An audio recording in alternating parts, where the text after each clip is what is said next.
Conway, South Carolina, site of today's FCS second-round playoff game. Richmond looking to pull off the upset against Coastal Carolina, which has lost only one game this year. Spiders and Chanticleers next on ESPN 3.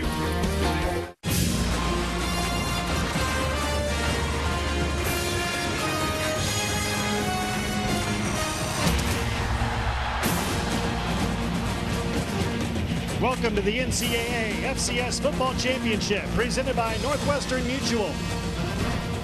Today, we come to you from Brooks Stadium in Conway, South Carolina, as the Richmond Spiders take on the Coastal Carolina Chanticleers. As you look at the brackets, winner of this game today goes to the quarterfinals to play the winner of South Dakota State and North Dakota State. And a pleasant good evening, everyone. Welcome to College Football Today on ESPN 3. Brock Bowling alongside Mickey Matthews. Richmond has won 2 straight, 7 of its last 9. Coastal Carolina just 1 loss on the season. Should be a good ball game today, Mickey. How do you like the matchup? Coastal is solid. You know, they're strong in all 3 phases. They're going to be a tough out for anyone. They just do things right. Let's take a look at both teams. We start with Coastal Carolina, and its offense is led by quarterback Alex Ross. He is this year's Big South Offensive Player of the Year. Excellent game manager, does not make many mistakes, makes a lot of good decisions, you know, throwing the ball and the option they run. Good football player. And Richmond's offense is led by its star quarterback in Michael Strauss. He missed a few games this year with an injury, but now he's back and he's playing well. Michael's a big, strong guy. He may have the quickest delivery in college football. I mean, he can really take the shotgun snap. He's very difficult to blitz because he gets rid of the ball so quickly. All right, so coming up, it is Richmond against Coastal Carolina. Second round of the FCS playoffs. We'll come back with the opening kickoff in just a moment. You're watching college football on ESPN 3.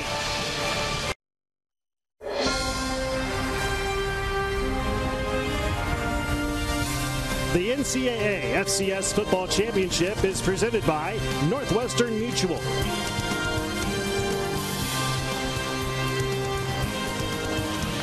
And we're back at Brooks Stadium in Conway, South Carolina. Richmond taking on Coastal Carolina. Let's take a look at how both these teams plan for success. Brought to you by Northwestern Mutual Life.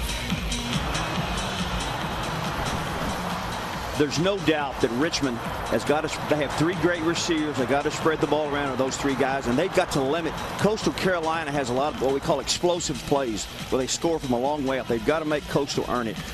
On the other side, Coastal has got to rush the passer today. Strauss, if he has time, he's going to complete a lot of passes. And the thing that Coastal, if it's a tight game, they have really struggled in kicking field goals. If it's a tight game, that could really hurt Coastal's situation today.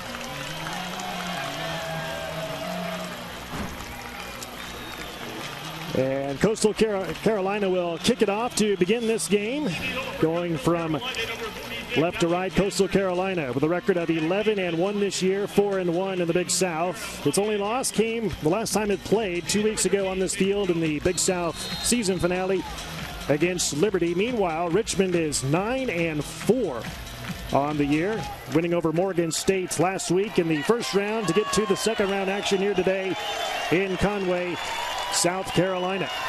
And Ryan Granger boots it away for Coastal Carolina, and Jeremiah Hamlin will bring it out. And a decent return past the 20 down to the 23-yard line.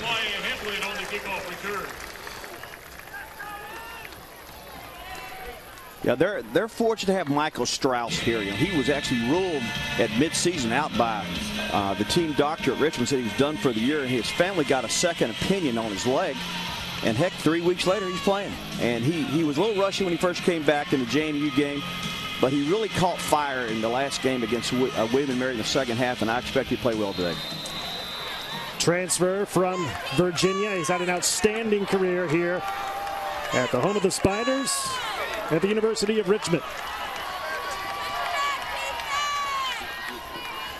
And the give to Seth Fisher. First play of the game, and a handoff goes up the middle for a gain of just 1. Brett Johnson, the linebacker, takes him down. Danny Rocco, third year as the head man for the Richmond Spiders. Having a great campaign, 10 games above the 500 mark. Used to be a longtime head coach at Liberty in the Big South. Yeah, Danny's solid. He is really solid. He's a good football coach. His teams do not make mistakes. They line up right. They play hard. He's just solid in all phases. Gain of 1 brings up 2nd down and 9, and Strauss to throw. And tries to find Reggie Diggs. And did he make the grab? They say yes, he did. He made the grab on the sideline. Goes out of bounds. 1st down for Richmond. Tackled by Cameron Summers for Coastal Carolina. Just a sprint out throw. Very good decision. Under fire. Great throw. Great catch. Diggs can play. Diggs can play for anyone in the country. Any level he can play. He's the pride of Surrey County, Virginia. And Seth Fisher tries to turn the corner on that left side and taken down for a short gain past the 45 down to the 46. And here's Sanders, number 7, on the stop for the Chanticleers. It'll be interesting how well Richmond can run the ball. If Richmond can run the ball today, Coastal will be in trouble. There's no doubt, because they're going to throw and make a lot of yards. If they can run the ball effectively against Coastal today, it's going to be a long day for Coastal. Fisher last week in the win against Morgan State, 3 total touchdowns, 2 running and 1 receiving as well. Strauss on play action will fire and finds a wide open receiver. That is Rashad Ponder past the 40, and he's inside Coastal territory down to the 36-yard line. Tackled by Pernell Williams, the safety, number 6. You see you see the receivers here. They're trying to play some type of man. They get caught. They get rubbed off there. But it was a bootleg. Just a bootleg throw and very good routes.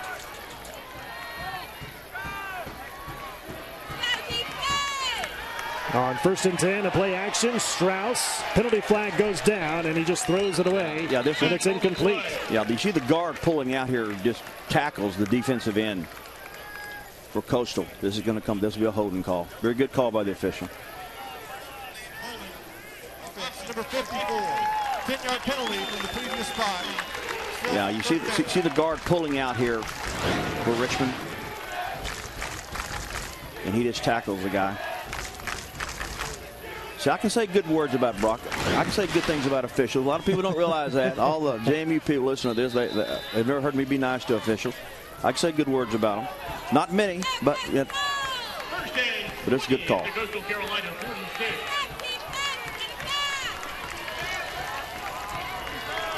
So now 1st down and 20 for the Richmond Spiders. Strauss flares it out down the sideline, incomplete, looking for Reggie Diggs. Coverage by left corner Denzel Rice for the Chanticleers. Yeah, he's got to get a free release. Denzel Rice, very good corner play there. Excellent corner. He got a good collision, ended the route. You got to keep, if you're a good receiver, you can't let the defender get his hands on you, and he did there. So still a ways to go. 2nd down and 20 for Richmond. They have to get to the 26-yard line of Coastal for the 1st down.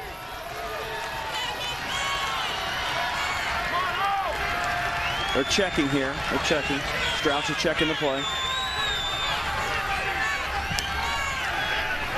Strauss hit as he throws, and he dumps it off to Reggie Diggs, who made a 1st down catch a couple of plays ago, and he goes down at the 40-yard line. Denzel Rice, the left corner again, on the tackle. Short crossing route, which is what you run against man-to-man. They're blitzing. That's the way to stand there and throw the ball, Strauss. That's really good quarterbacking. Right? You got a guy in your face. Yeah, you see a little crossing route there. They're trying to rub it off because they know they're man-to-man.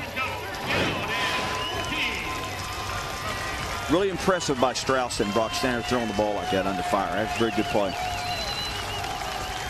So 3rd down and 14. Jacoby Green, now the single setback, standing next to Michael Strauss. Strauss hit as he throws again. Trying to find a receiver, jump ball, and it's incomplete. He was looking for Brian Brown, number 12. Coverage on the play and batted away by C.J. Thompson, the nickelback for Coastal Carolina. Once again, Coastal brings a house blitz. They bring everyone here. Very good, very good. Good defense there. Really like the defense. So many people think the defender has to turn around. Those guys never coached before to say that. It's very difficult to turn around. We tell our defenders, they're not throwing it to you. Run with the receiver.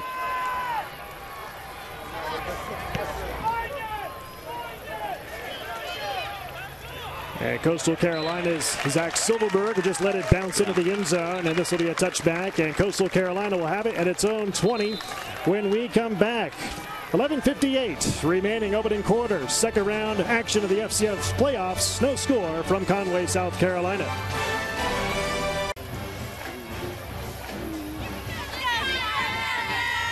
And we're back in Conway, South Carolina. No score. Richmond against Coastal Carolina. FCS playoffs, second round. And the head coach of Coastal Carolina, Joe Moglia, in his third year. The current chairman and former CEO of TD Ameritrade. We'll get to his story later on in the broadcast. Quarterback is Alex Ross, the Big South Offensive Player of the Year. He's fun to watch. Yeah, he's a good player. I like everything. The tape I reviewed, I like everything about him.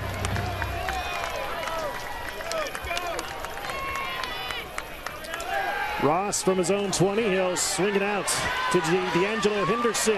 Out of the backfield, gains 3 down to the 23-yard line. Tackled by Tafon Mainsaw, the right corner for Richmond. Yeah, Richmond runs an unusual defense. As far as I know, they run a 6-1, which is highly. It's not many people are running this thing in college football today. They did it because of their personnel. Gain of 4 on the play, brings up second down and 6 for the Chanticleers. Ross, his second pass play of the day. This time he goes to the left side.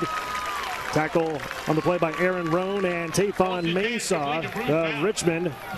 On a short gain by Coastal Carolina, brings up third down. Yeah, the last 2 plays why Richmond's really well coached. They did a nice job of 2 complete passes to the 2 short throws.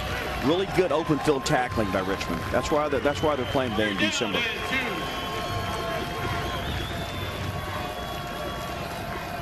For Coastal Carolina, third down and 2. Ross quickly throws and finds Bruce Mapp on the left sideline, makes the grab for the first down. Ayo Oguni, the left corner, on the tackle and the coverage for Richmond. Now just a short throw to get a first down. Nice conservative call here. Get the quarterback some confidence. And Ross completes it again to Bruce Mapp, and he's caught the last 3 balls for Coastal Carolina. Pushed out by Ayo Oguni once again on back-to-back plays for the Spiders. Yeah, they're doing Richmond's doing a good job playing defense here. You know, you're not worried about these short throws aren't going to beat you. You know, make sure you keep tackling, let them throw it short. They're going to start missing some. Short gain of 1. It's second down and 9.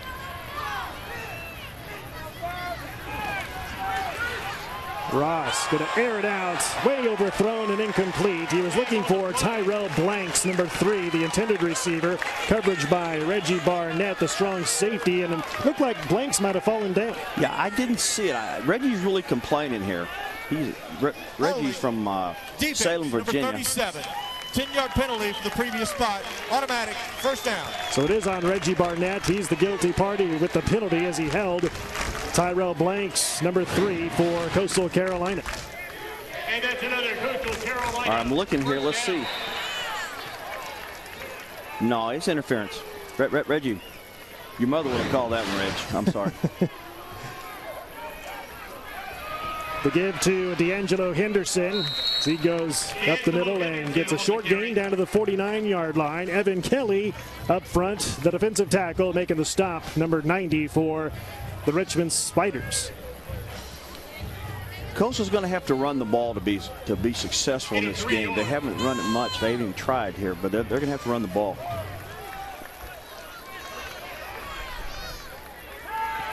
On 2nd and 7, Ross quickly throws and finds a receiver over the middle. That's tight end Craig White, and he has the first down. He's tackled by Reggie Barnett and Eric Wright, but it's enough for a Chanticleer first down.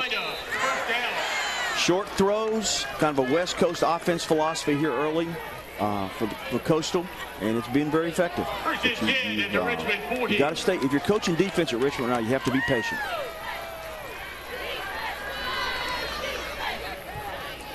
And Bruce Mapp gets his number called again on that left sideline, and he's tackled for no gain. Stopped right there at the 40-yard line. Omar Howard, the Mike linebacker, on the stop for the Richmond Spiders. You know, they keep throwing the ball short, Brock. They haven't thrown. I think their deepest pass right now has been 5 yards in this drive right here. That's the longest throw they've made. Gain on the play. And Omar Howard, one of their main guys in the linebacking core for the Richmond Spiders, as Ross hands it off to D'Angelo Henderson again. Gains a few down to the 35-yard line. Winston Craig, the nose guard, on the tackle for the Richmond Spiders. And you talked about it in the open, Mickey, that a key for Richmond would be to eliminate the big plays by Coastal Carolina, and so far so good. Yeah, make them earn it. See, it's 3rd and medium here. You got to get in a lot of these situations right here.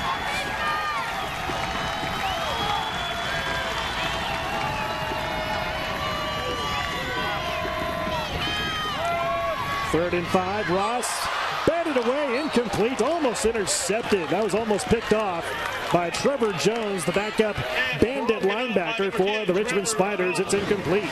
Yeah, this is just what they run what we call quarters coverage, but this is just a miscommunication between the wide receiver and the quarterback there. But Richmond runs what we call quarters, where the corners and the 2 safeties all have a responsible for a quarter of the field, and they pretty much stay in that coverage about 90% of the game. They don't get real fancy when the tape I reviewed. Very simple. Austin Kane will punt it away to Dominique Miller of Richmond, and Miller lets it bounce into the end zone, and it's batted away at the goal line and downed by Coastal Carolina at the 4-yard line, and that is where Richmond will take over. Yeah, excellent special teams play there.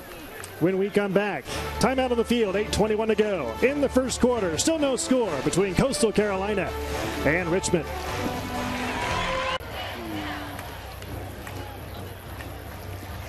And we're back at Brooks Stadium in Conway, South Carolina, as you take a look at the 2014 FCS Championship brackets. And this side of the bracket, winner of this game takes on the winner of South Dakota State and North Dakota State in the quarterfinals next weekend.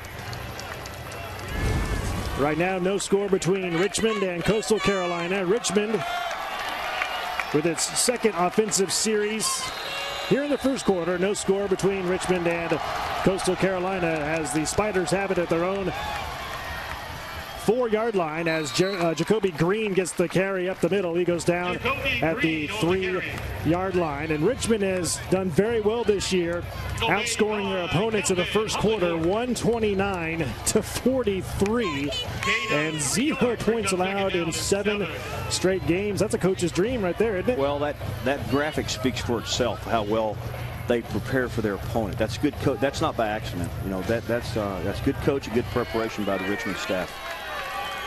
And we asked head coach Danny Rocco about that stat and why his team has been so good this year at outscoring its opponents and getting off to good starts in first quarters. As that ball is banded around and intercepted by Quinn Backus, the linebacker for Coastal Carolina. And he's pushed out of bounds at the 16-yard line. And for Quinn Backus, that is interception number 3 on the season. Yeah, the Richmond staff is really hotly contested. They thought it was the kid was really interfered with for Richmond. I'm not sure they're not right. You be your own judge. Look at this down the field. Yeah, I believe he had a hold of him there. Yeah, correction, it's Cameron Summers. We thought it was 30, Quinn Backus. Instead, it's Cameron Summers. And for Cameron Summers, that's his 3rd interception of the season. And now Coastal Carolina in great shape, great field position. No score, but threatening inside Richmond territory. Ross in the corner of the end zone, batted away and incomplete. Tafon Mainsaw batted it away. Let me tell you, that's excellent defensive play there. Terrific. I mean, really good. That's the old smash route, corner route. Everyone runs college football in the red zone. Very well defended by Richmond. Very well. John Israel, the intended receiver, brings up 2nd down and 10.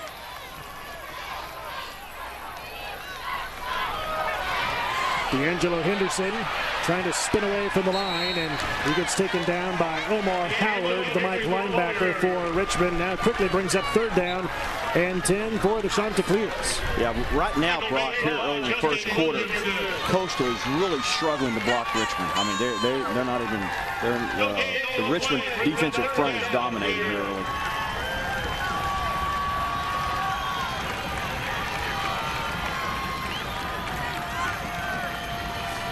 So now 3rd down and 10. Coastal has to get down to the 6-yard line for the first down.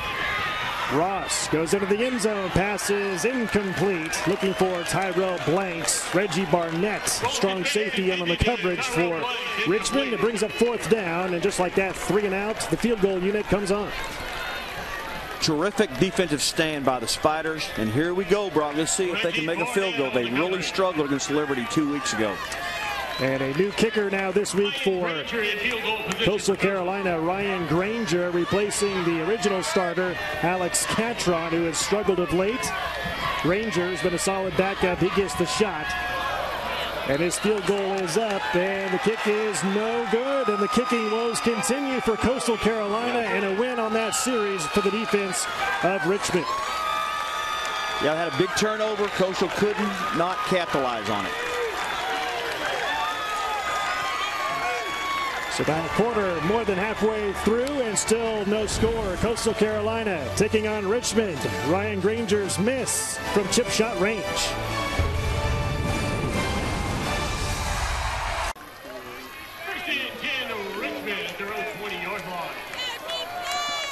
And we're back at Brooks Stadium, Conway, South Carolina. No score between Coastal Carolina and the Richmond Spiders. Brock Bowling alongside former James Madison head coach Mickey Matthews. We're in the second round of the FCS playoffs as Richmond won last week against Morgan State. Coastal had a bye, hosting a second round game here today. Strauss on 1st and 10 finds an open tight end. That is Sean Fitzpatrick. Gains a short gain of 1 down to the 21-yard line. Pernell Williams, the free safety on the tackle for Coastal Carolina. Here's a look at the Richmond Spiders season recap. 9-4, 5-3 in the Colonial. Spiders have won 2 straight, 7 of their last 9. And when they score 30-plus points in the game, look out. They're hard to beat. To give to Jacoby Green. And Jacoby Green has a first down past the 30 down to the 31-yard line as Denzel Rice, the corner, had to come over and make the stop for Coastal Carolina. Really good blocking at the point of attack. You see they pulled 2 line. We just the old hand sweep. Wide receiver out block. Diggs is really blocking good. That's really good blocking at the point of attack. They blocked him for a good solid 10-yard gain.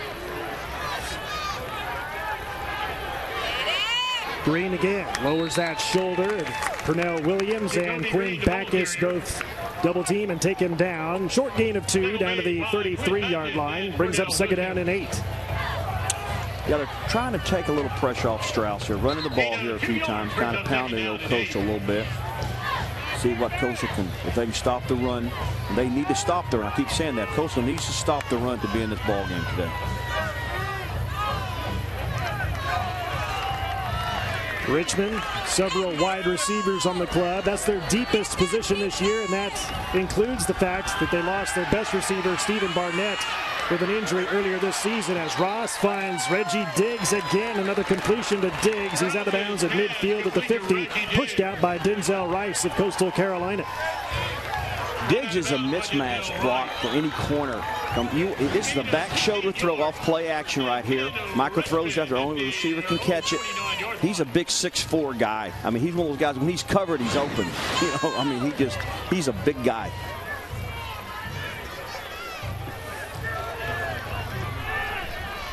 So a new set of downs for Richmond, 1st and 10. At its own 49-yard line. Strauss, pressure comes, he throws, and he finds Brian Brown, an open receiver, and he goes down to the 30-yard line. Another first down for Richmond. C.J. Thompson, the safety, nickelback, had to take him down, but another Richmond first down. Play action again, Brock. He's in play action. Little bootleg here. They pull the backside guard out in front of Strauss. Corner route by Brown. And Strauss just has to throw it away. It's incomplete. That was dangerously close to being intentional grounding as he tried to throw the ball over to Brian Brown, who was maybe somewhat in the vicinity. The officials are talking about it. What do you think, Coach? No, that's a good decision. And the officials conferring right here. Yeah, they're correct. It's a good call. There is no foul for intentional grounding. The ball baited near the line of scrimmage. Second down. Okay. I agree with that. See, I'm talking good. I'm talking good. My wife will be. I'm talking nice about the officials. They're good. They're just right now. You're not used to this, are you? Yeah. All my neighbors. You got to talk about good about the officials a little bit.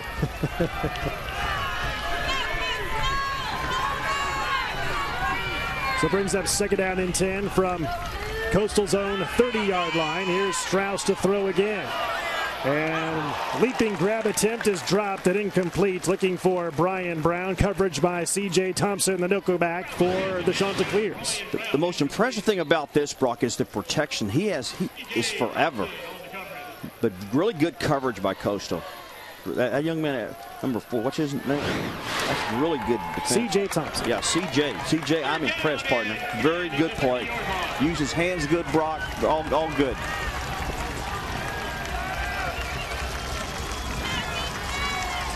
So now a big third down and 10, and trips receivers on the right side, top of your screen for the Richmond Spiders. Strauss, the pump fake into the end zone, and it's incomplete. He was looking for Reggie Diggs again. Denzel Rice, the left corner, on the coverage, and it brings up fourth down. Yeah, they brought max pressure, unusual with third and long. Coastal brought max pressure, man-to-man, covered them up. Very good coverage. Watch the blitz. See, they're bringing max pressure right here. It's a pretty good pickup by Richmond, actually. And they cover them. And this is a 48-yard field goal try for Michael Yoder. His career long is 43, and it's not even close. Barely crossed the goal line, and it's no good, and we are still scoreless here in Conway. Brock, if we were playing golf, he'd be hitting 3 off the tee box right here. He'd have to re-tee. He would have to re-tee right there, no doubt. Before that interception thrown a couple of drives ago by Strauss, picked off by Cameron Summers, we asked head coach Danny Rocco about why his team is able to get out to such good starts in the first quarter this year. And he said they just run the players out in practice, ones against ones, and makes them make decisions quickly on the field. And that translates over into the game, and that's why they've gotten off to good starts this year. Ross to throw on first down, has a man open. That's Devin Brown, number 27. Gets an 8-yard gain down to the 38-yard line. Yeah, good route. Good route by Coastal. Good throw. Gain of 8 yards, second down and 2. Richmond's not going to do a lot with their secondary today, Brock. They're very simple in what they do. And another throw, and quickly thrown that time over to the left sideline. Caught by Bruce Mapp. And that's another Coastal Carolina. And he's banged up a little bit, hobbling on the field after that grab, but it's enough for another Chanticleer first down. Run out of bounds by Yoguni.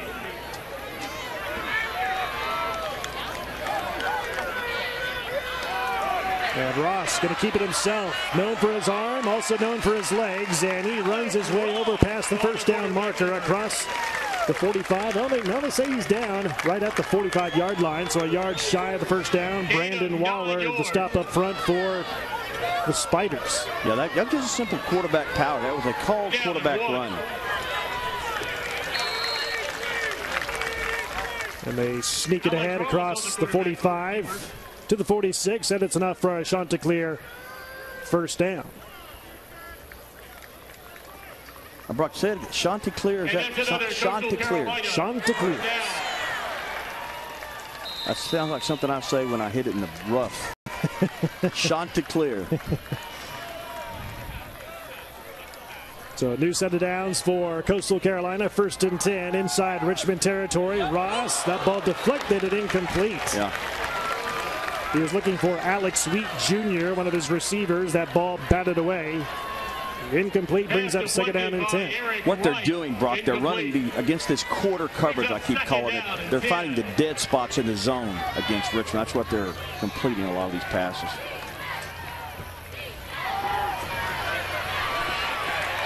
Ross on the option. Not much there. Gained nothing. Stopped just past the line of scrimmage by Brandon Waller again up front for Richmond. Brings up 3rd down and long. Richmond brings in their nickel defense right here. They've got maybe 6 defensive backs in the game right now. No nickel. There's 5 defensive backs in the game.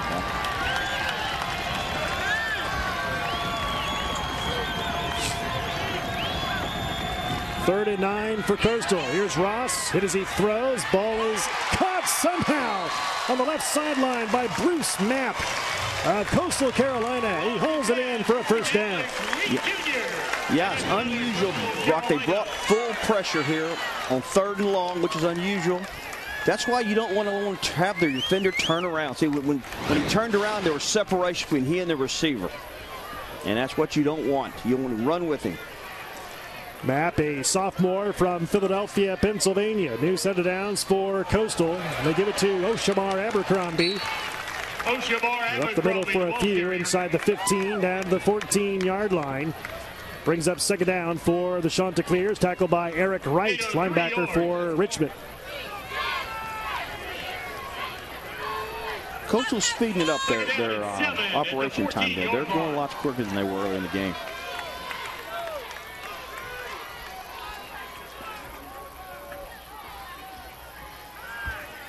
Ross fires into the end zone. Pass batted away and incomplete. It was batted away by Tafon Mainsaw, the right corner, as he got a hand on it and knocked it down. Yeah, good corner play here. Squeeze right there on his upfield shoulder. Accelerate. Good. And the ball's thrown behind him a little bit. He had him beat a little bit. Ball was thrown behind. Pretty good route. Pretty good route. So now brings up 3rd down and 7 for Coastal. It has to get down to the 7-yard line for the 1st down. Well, there's a lot of 3rd downs in this game already, Brock. I'm amazed how many 3rd downs there are. Both sides. Ross, end zone again. This time way overthrown and incomplete. Looking for, looks like Alex Wheat Jr., number 16. Coverage again by Tafon Mainsaw. And Ryan Granger, who missed a field goal a drive ago for Coastal, comes on for his 2nd attempt. I tell you, this is kind of a... Nope, they're going back to Alex Catron. So they started with Granger, now they're going back to Alex Catron. Brock, they might have had tryouts on the sideline over there or something. I'm not sure. I'm sure coach is really upset about this. 32-yard field goal try for Catron. This one has plenty of distance, and this one is good right down the middle. And Coastal Carolina draws first blood in this 1st quarter, leading 3-0 with 1:09 to go in the 1st quarter.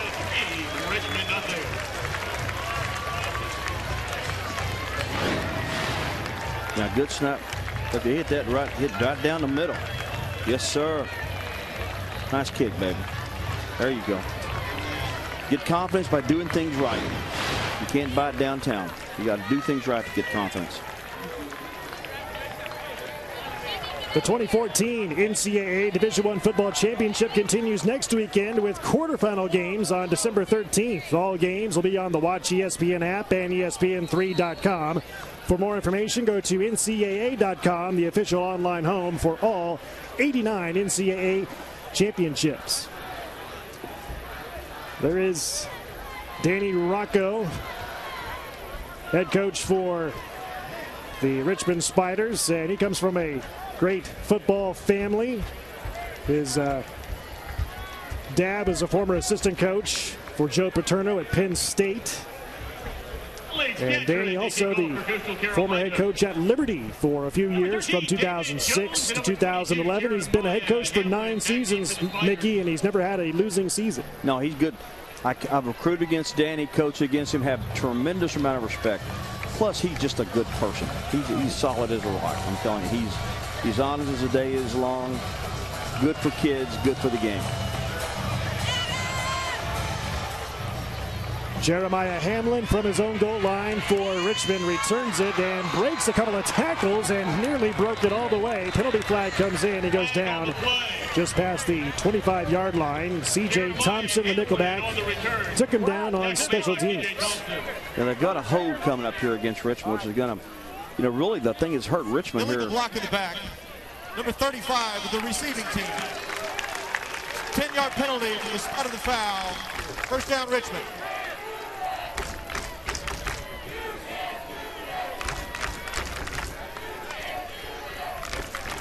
And the Richmond drive chart today, you see the results. Yeah, they've been bottled up, Brock. Look there, 22, 5, 20. It's been a field position nightmare here early for Richmond.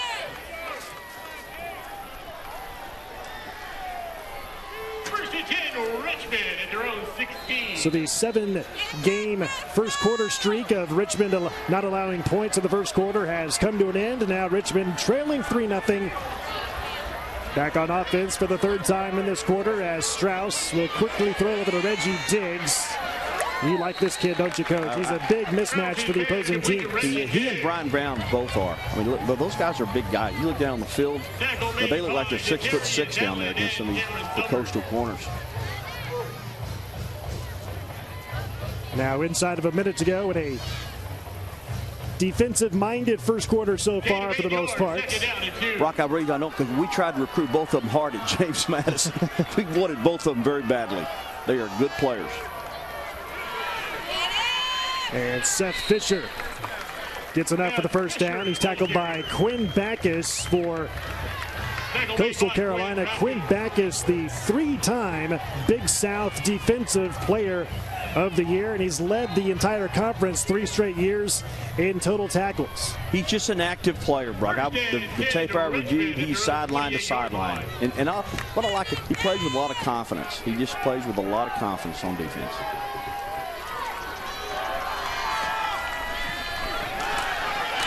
Give to Seth Fisher again, and he lost yardage on the play. Loss of 2, back down to the 26-yard line. Brett Johnson, Quinn Backus double team him to make the tackle, and the first quarter has come to an end.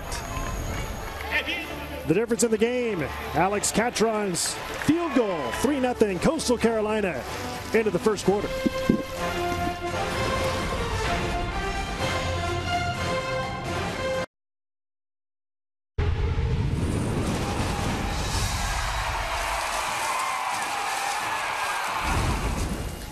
Welcome back to the NCAA FCS Football Championship presented by Northwestern Mutual.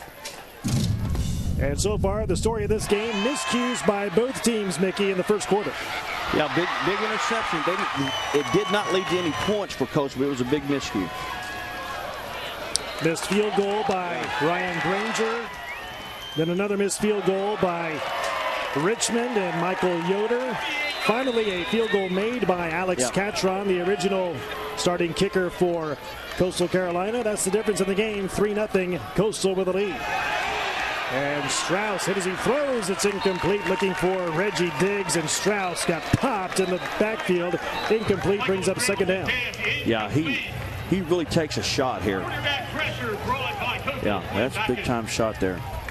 Max blitz. Coastal was bringing a lot of pressure, Brock. Surprised me how much pressure they're bringing.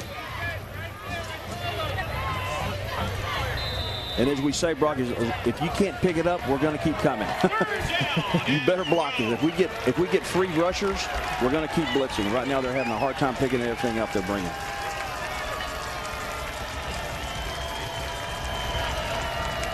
So third down and 12. Strauss will air it out and way overthrown. Incomplete, looking for Jarmel Bevels. Coverage on the play by Cameron Summers, who had an interception a couple of drives ago.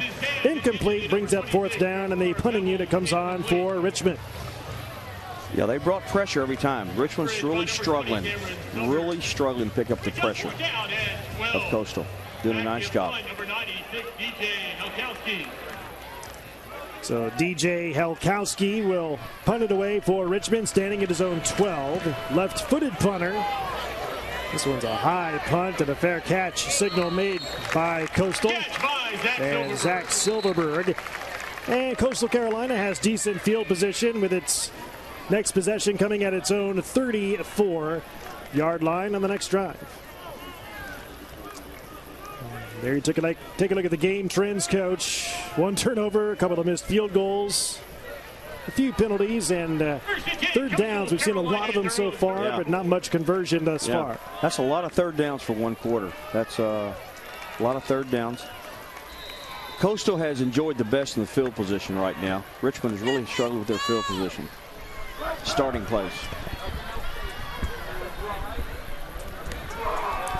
And Ross gives it to D'Angelo Henderson, and he gains a couple down to the 36-yard line. Gary Wardham, the backup defensive tackle, on the stop up front for the Spiders. Yeah, the little draw play didn't get much out of it. So far, their best running plays have been quarterback runs by Coastal. That's been their best runs. And 4 wide receivers for Alex Ross to work with on 2nd down and 8. Good protection. Ross over the middle, looking for his man out of the backfield, D'Angelo Henderson. It's incomplete. Coverage on the play made by Eric Wright, the linebacker for Richmond, brings up 3rd down and 8. Now, not a good throw by Alex. Really good protection, good route. Just need to put it on him right there. He was open. Alex Ross, the Big South Offensive Player of the Year. 50 career touchdown passes, including 19 this season. On 3rd and long, Ross looks for a man, and it's incomplete. Looking for Bruce Mapp, but a penalty flag comes in. Looks like holding or interference on Tayfon Mainsaw, number 17 for the Spiders. Yeah, they're trying to call interference. Pass interference. Defense, number 17. 15-yard penalty from the previous spot. Automatic 1st down. Now let's see if it's offense or defense. The Richmond sideline thinks it's... No, it's defense. Yep. Coach Rocco, I love you to death, but it's interference. I've been there. I've complained. Yeah, he's a little upset with Rocco. He's at the bowling point. But it was interference. So now the ball inside Richmond territory, and the give again to D'Angelo Henderson as he cuts his way on that right side of the line and gains a couple down to the 46-yard line. Joey Landis, the right defensive end, on the tackle, but a penalty flag comes in. That's the first time, Brock, we've seen the zone option, the gun zone option. First time they've run that play. I'm not sure what this call is. There is no foul for a face mask. The grab occurred at the top of the helmet and not under the helmet opening. Okay. Second. Easy for him to say. Yeah. Where are the officials from? I didn't get that. Did we find out where the officials are from? I didn't. You know, they use officials from other conferences. I didn't listen to these guys talking. It sounded like they're from the Midwest, probably the Ohio Valley.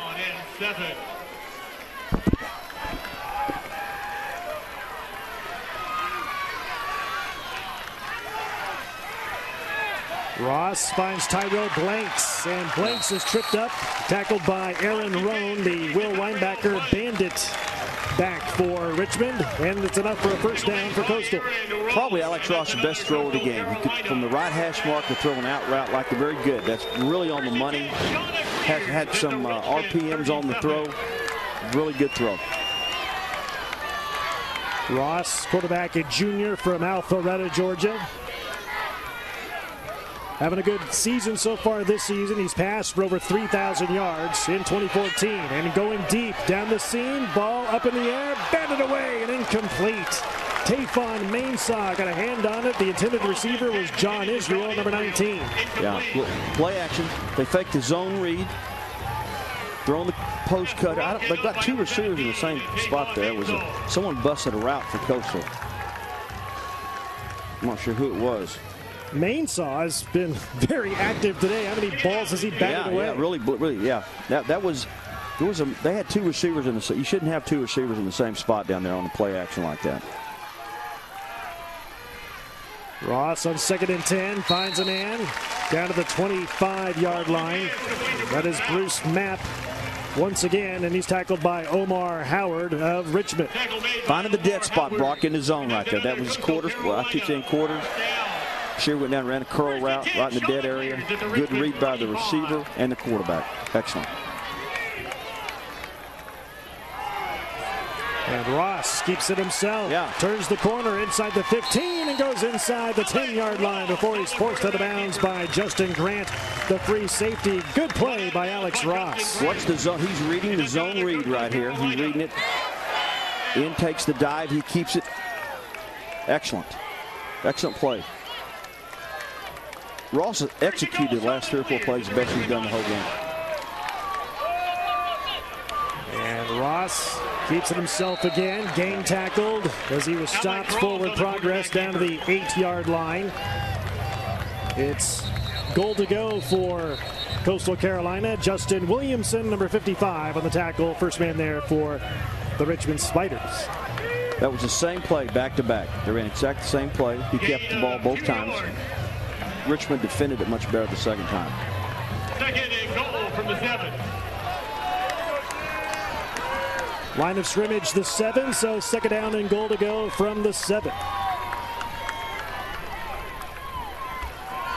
And a draw play. Delayed draw to D'Angelo Henderson inside the 5, and the ball might have come loose. And Richmond says it has the football. Referees trying to confer, and Richmond has the football. Turnover on Coastal Carolina. Yep. Bad place, turn the ball over right there. Bad place. You feel like you just gave, not only you didn't give him 7 points, at least you took away 3. And that's a huge turnaround right there. So Richmond forces a turnover inside the 5-yard line. Richmond will get it back. Still no score. Early second quarter.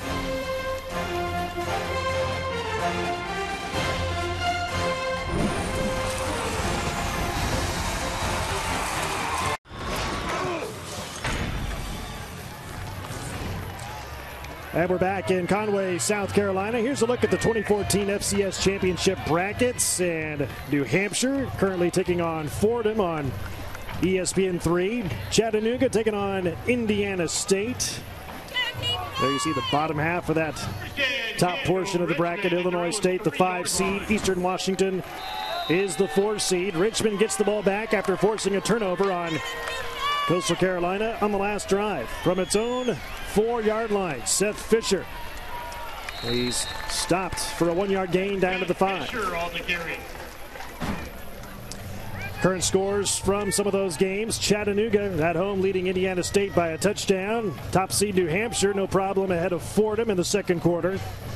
And some other games later on tonight, including Big South Liberty at 6 seed Villanova. Here you have the Big South against the Colonial Athletic Association. And Strauss finds Reggie Diggs. He's called his number a lot today as Denzel Rice, the left corner, takes him down to the 15-yard line, enough for a Richmond first down.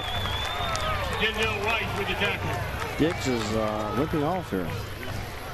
Yeah, just play action, out route, maximum protection, trying to pick up some of these blitzes because Coastal is bringing the house. They are blitzing everyone except the head cheerleader. They're bringing them all, about every play. Well, Reggie Diggs, second team All-CAA this year, but playing like a first-teamer here today.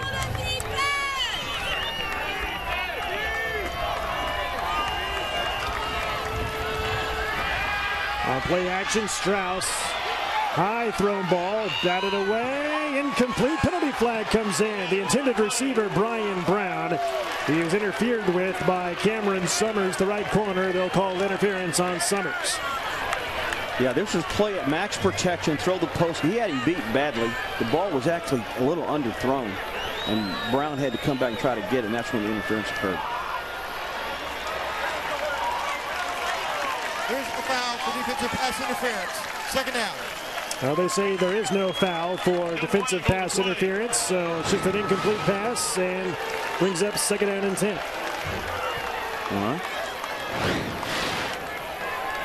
I don't know about that one. I would never talk bad about the officials. They sure like pass interference to me, but Get down in 10 from the 15-yard line. it's above my pay grade, as they say.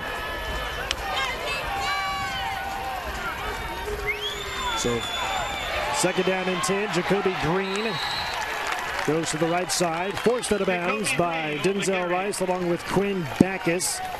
Near the first down marker, brings up third down and short. Yeah, they pull 2 uncovered linemen, Richmond does, and this play's been good to them. They're having very positive play. Most college teams call that the truck play. Gain of 8 yards. So Richmond still trying to convert on a third down conversion today. It leads the FCS in both third down conversions and fourth down conversions on the season, but 0 for 3 on third downs so far today.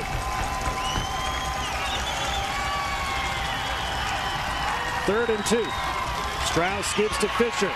Penalty flag comes in from the backside, and Fisher goes down right at the first down marker, but a penalty flag in on the play. All right. 10-yard penalty in the previous spot. So instead of third down and 2, it's now third down and 12. Coastal may ask him to measure this if they didn't make it. See, that's what the coach Moglio is checking. Did they make a first down? If they didn't make it, he's going to decline. No, he's going to. That's what they're talking about right now.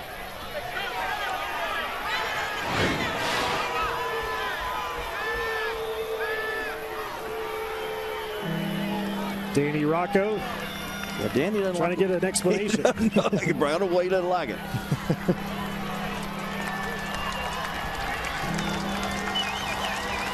Danny Rocco, such a passionate coach. No doubt. He said he learned at an early age. He and his brother both wanted to be coaches, be involved in the game of football, teach and mentor young men. Of course, their dad was a football coach at the high school and collegiate ranks, played for him in high school. Third down and 12. Strauss, here comes the pressure. Hit as he throws and batted away by Quinn Backus, the linebacker. The Big South Defensive Player of the Year for the last 3 seasons. Incomplete, looking for Reggie Diggs, and fourth down coming up. Yeah, they bring max pressure. I get another big shot. He should have not much shot on him here. Really good. Excellent defense by Coastal. Really good. And they continue to bring pressure. Really bothering Richmond. Really bothering. One thing, Brock, a lot of Richmond's routes are really down the field. They're not throwing much short stuff at all. Allowing these blitzes to get there. And a bad punt by DJ Helkowski as he bounces it. It goes high in the air off the side of his foot and goes out of bounds at Richmond's own 26-yard line, and great field position for Coastal Carolina. Punt covered 13 yards. That's a huge break. The field position is totally opposite for the two teams. Coastal is enjoying terrific field position. Richmond, on the other hand, has very poor field position. There's Joe Moglia, the current chairman and former CEO of TD Ameritrade.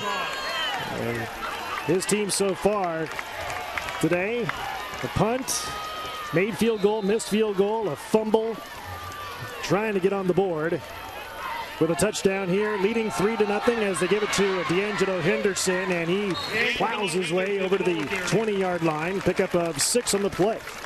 That's the best run by Coastal running back today. And that was really a good, the quarterback's making all the yards.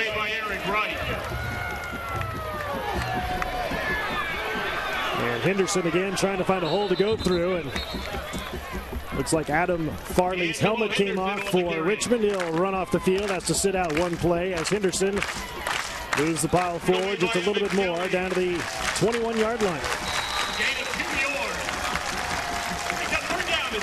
And quickly brings up third down and 2 for the Chanticleers.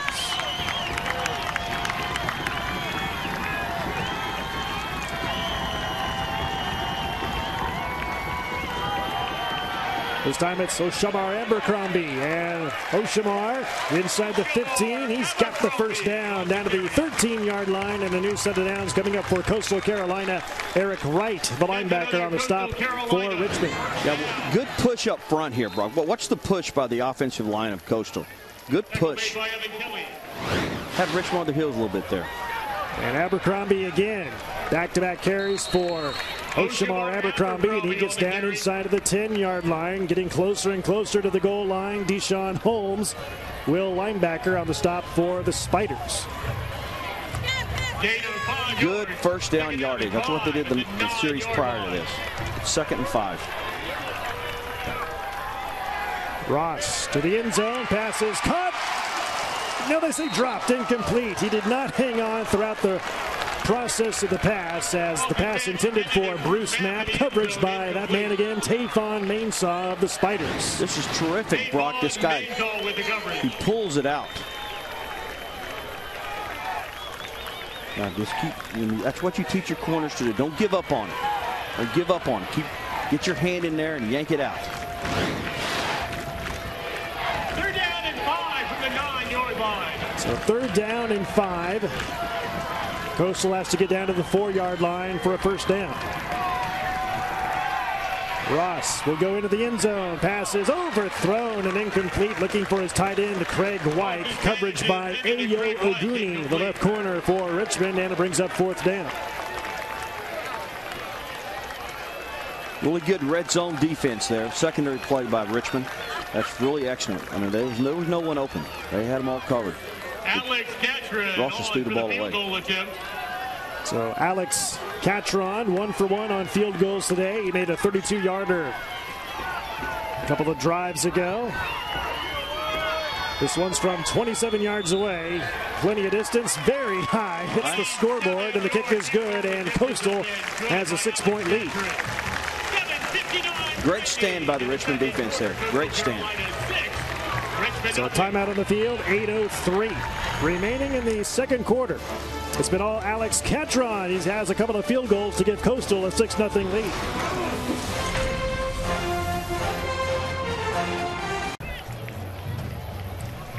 And welcome back as you are looking at views of beautiful Myrtle Beach, South Carolina, about 15 miles away from where we are in Conway, South Carolina. Brock Bowling alongside former James Madison coach Mickey Matthews. 6-0 Coastal Carolina with the lead. Here on a beautiful day for football, 70 degrees, the kickoff temperature at 1 o'clock Eastern time. And I could spend my winters down here, I can tell you what. As Ernie Banks used to say, let's play 2 today. It's so pretty, let's play 2. Now, Dave, you want to play a doubleheader or play an emergency 9? Because it is absolutely terrific down here. Danny Rocco's club, the Richmond Spiders, trying to get some points on the board today, just haven't been able to do so. We thought this was going to be a game of 2 pretty potent offenses, and so far the defenses have come up very big so far this afternoon. Biggest thing in the game, no big plays, Brock. Both defenses have just refused to go for big play. And Jeremiah Hamlin from near the pylon at his goal line brings it out. And taken down at the 18-yard line. That's where Richmond will take over. First down and 10. Little scuffle breaks out after the play at the 20.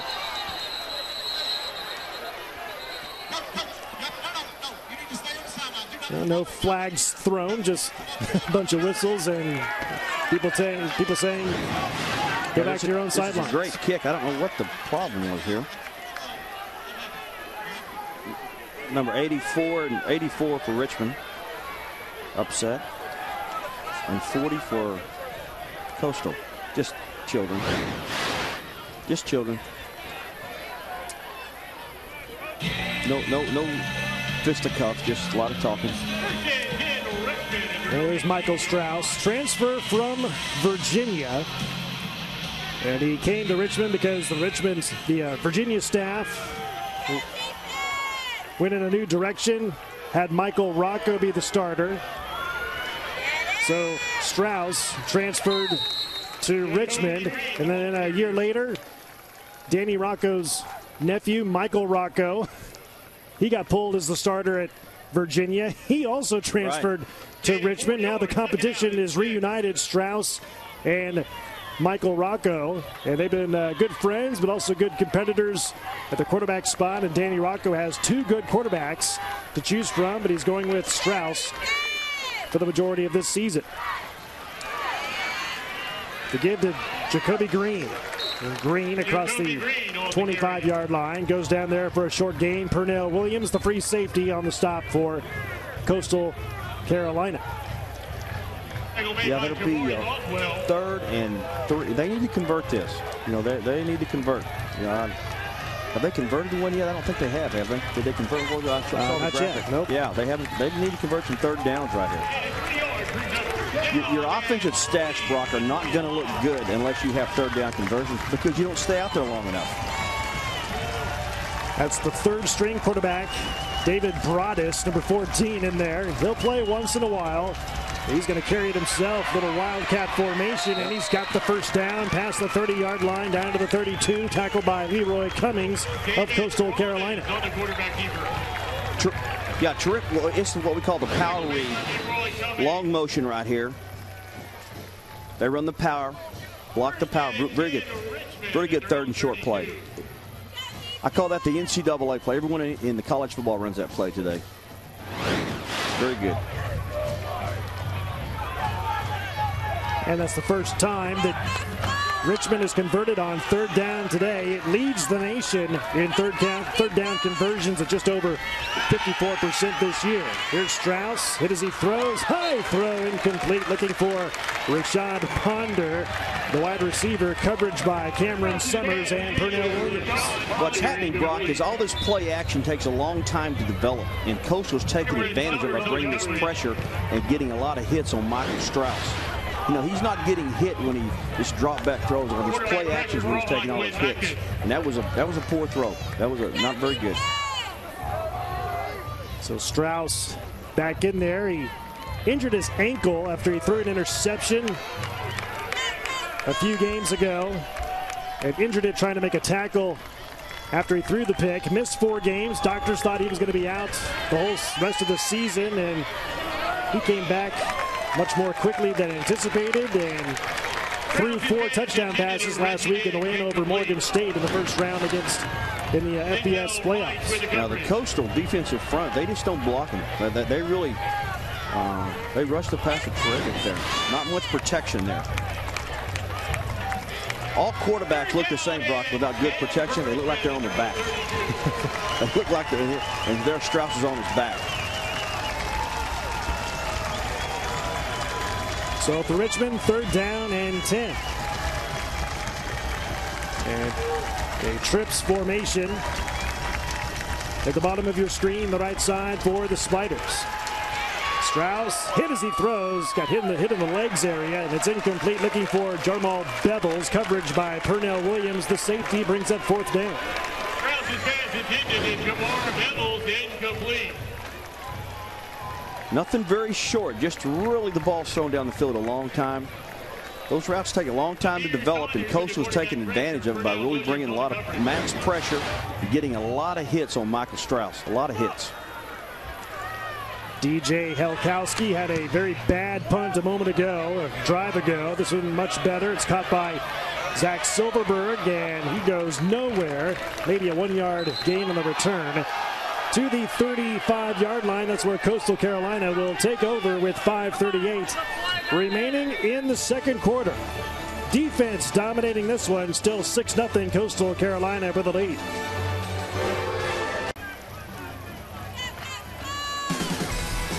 And welcome back. Here's the top half of the FCS Football Championship bracket. Number 1 seed New Hampshire in action as we speak, as is number 8 seed Chattanooga. Bottom half of the bracket, there you see Richmond and Coastal Carolina. Winner of this game plays next week against the winner of South Dakota State and North Dakota State.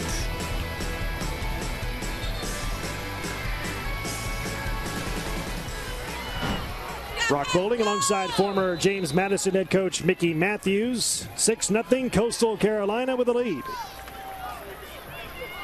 And it has the football as well. 1st and 10. Alex Ross going to keep it himself.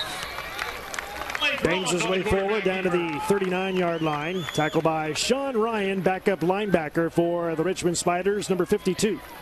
That's the most success they've had is running the zone reads. And that was a zone read there where the quarterback's reading the defensive end from Richmond, either handing it off or keeping it, and they're coming back with that play. That's been their best football play, running play so far.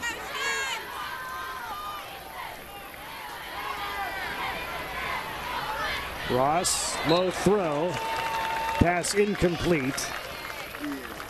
Coverage by Mylan Bluford, left corner, number 16 for the Richmond Spiders.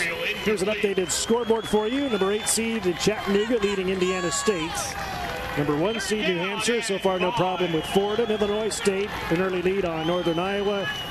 And Jacksonville State ahead of Sam Houston State early on in that game.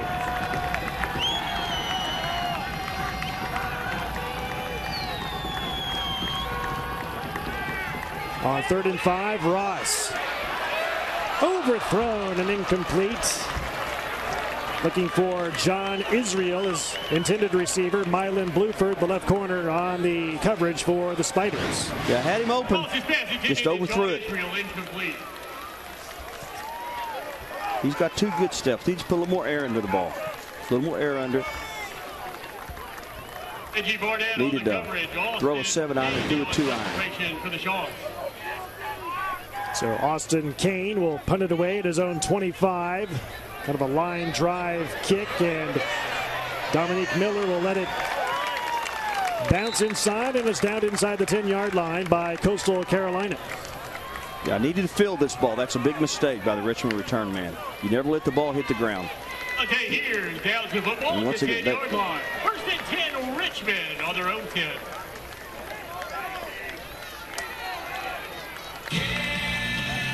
Well, help us beat cancer. The V Foundation awards 100% of direct donations and net proceeds of events to fund cancer research. Log on to www.jimmyv.org or call 1-800-4-JIMMY-V to donate. And you and I both wearing our Jimmy V pins today on our great call jackets. There's no doubt about it. Cancer's affected us all. And Michael Strauss finds Brian Brown on the right flat, complete. Coverage and tackle by C.J. Thompson, the nickelback for Coastal Carolina. See, Brock, that was a quick throw. That's what they need to do, more of that right there. Richmond needs to catch and throw, catch and throw. The play action is taking too long to develop down the field, and they're getting Strauss really hit hard. Richmond scored 46 points in the win last week in the first-round game against Morgan State. So far, nothing this afternoon, as the tackle made by Brett Johnson, number 40 for Coastal Carolina. Just like that, brings up a 3rd down and 5 situation for Richmond. Yeah, they're a little wildcat play, off tackle. Not much there. Very well defended by Coastal. Really good recognition. Yeah, they've converted 1, I believe, so far. Yeah, 1 for 6 so far today, leading the nation in the FCS coming into this ball game today, but struggling so far this afternoon. Strauss tried that quick throw to the sideline again, like you called it, Coach. It's incomplete. Yeah. Looking for Rashad Ponder. Coverage by Denzel Rice. Poor throw. Really a poor throw by Strauss. You know, I think all the pounding right now, Brock's really taking its toll on Strauss. I mean, you don't take the hits he's been taking. Yeah. He never gets off his back foot. See, when he throws the ball, he's stepping backwards. Yeah, they've got to redo everything. A busy day so far for DJ Helkowski as Zach Silverberg lets it go by him and bounce out of bounds. Good field position, though, for Coastal Carolina. It begins this next drive at its own 42. Yeah, if the kid had fielded the ball and he's got it out to the midfield line, it really helped their field position. You know, Well, there's Coach Joe Moglia. 3 years at Coastal Carolina, 3 Big South Conference championships, 8-5 record 2 years ago, 12-3, made the quarterfinals of the playoffs, and this year 11-1. Got a bye in the first round, and he has done an outstanding job here at Coastal Carolina. Was in the Wall Street business for several years. Spent time as a high school and college assistant coach for many years, then went to Wall Street and got into coaching just a few years ago, and then got the head coaching job here. And there you see he worked at Merrill Lynch for 17 years, and he's the current chairman and former CEO at TD Ameritrade. And he's had just a great success on the field and in the business world. Ross keeps it himself on the option play, and he goes down right in midfield at the 50-yard line. Brings up 3rd down and short. Yeah, Joe came to see me when I was the coach at James Madison. Spent a day and a half with me, kind of shouted me around. went through all our meetings, went through our organizational charts, how we did things in terms of recruiting on a day-to-day basis. And you could tell he was a sponge. He absorbed everything. He's just really a good guy. D'Angelo Henderson gets enough yardage for the first down, tackled by Omar Howard. And Joe Moglia, he decided after 2008 when the economy Armageddon happened and his company did very well, outdid the other companies and businesses out there, decided he wanted to get into coaching and asked some people about it, got involved with Nebraska, and I remember he talked to you about it. I wasn't real positive. I said, Joe, you're 60 years old. I was going to hire a 6-year-old coach, but he didn't listen to me. I was very frank with him. I thought it'd be difficult, but Bo gave him a job Pelini gave him a job at Nebraska, and he's parlayed that thing into a great situation here at Coastal. And we were laughing about it yesterday, about how, thank goodness he didn't listen to me. He spent some time as a defensive coordinator at Dartmouth. There you see his resume. A special assistant coach at Nebraska, head coach of the Omaha Nighthawks of the UFL back in 2011. He went 1-3, and now the head coach at Coastal Carolina for the last 3 years. And he's the first Big South coach to win 20 games in his first 2 years on the job. He's now been here 3, and he is the 2014 Co-Big South Coach of the Year. On third down, Ross. Ball juggled and caught by Tyrell Blanks. It's complete, and enough for the first down. Coverage and tackle by Reggie Barnett. It's a very good read by Ross. They bring pressure. They got man-to-man, out-cut, good throw and catch by good conversion right there. That's the things that Richmond needs to do on offense. Ross over the middle, dumps it off to his running back, D'Angelo Henderson. He's inside the 30, down to the 28-yard line. Omar Howard, the linebacker, on the tackle. The timeout taken by Coastal Carolina. Looks down the field here. You see on the replay here, you see Ross looking down the field. They got him covered. Now he drops the ball off. His check down man. Very good. Well, that's a good decision. That's what I said before the game. Ross is really a good decision maker. Really good. And I think he's throwing the ball. As the game goes along, he's throwing the ball better. And D'Angelo Henderson, he's been busy running the football, catching the football. We talked to his offensive coordinator, Dave Pintenod, about D'Angelo Henderson. He said he's had a great season, done a great job for the team this year. He was a backup running back last year. Good hands, good at running the football, catching the football, good strength and great balance. He's been a hard guy to bring down this year, and he's shown why so far for us today. So after the timeout, minute 14 to go in the half, and Coastal has a 2nd and 5.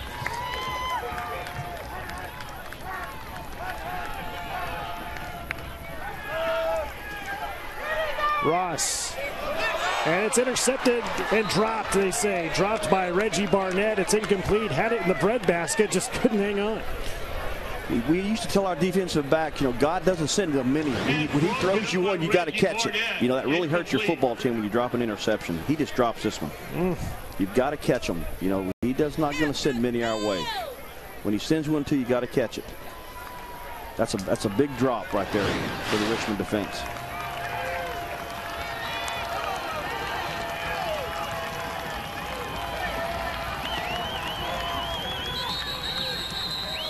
And a timeout before the snap called by Richmond. Yeah, there was a lot of confusion. We say in coaching, there's a lot of voting going on. There's a lot of confusion with the Richmond kids. Their helmets, what's their helmets? See, look at their helmets here. They're all talking to each other. And you got him, I got him, nobody's got him. Yeah, you see, there's a lot of confusion. And the Richmond coaches very intelligently called timeout. Let's all get together. Yeah, it looked like there were 12 men on the field and communication issues. Who should be on, who should be off. Finally, they just called timeout to get their personnel situated and corrected on the field. Well, it usually happens where someone will get hurt and you think they're out of the game, and all of a sudden you look up and they're out there. You know, when you've made all the substitution problems, and all of a sudden the kid goes back out there and he didn't tell anyone he's back in the game. Now, that's happened to me many times in my career. You got to really keep up with it.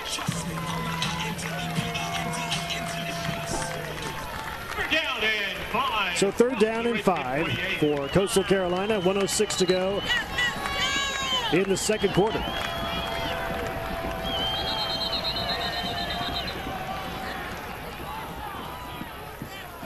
And now an official has blown the whistle. You guys will get it one day. The clock is wrong on the scoreboard. Now they got it right. There you go. It was down to 10 seconds. It was down to 10.8 instead of 1:08. They had the colon in the wrong spot on the scoreboard. Yep. 6 seconds, please. 1 minute, 6 seconds. Right. Take off 2 more seconds to make it 1:06. Yeah, Danny was up. He's still talking to the official, Coach Rocco. I'm not sure. Danny's having a rough first half. He probably not going to have dinner with these officials after the game based on his first half.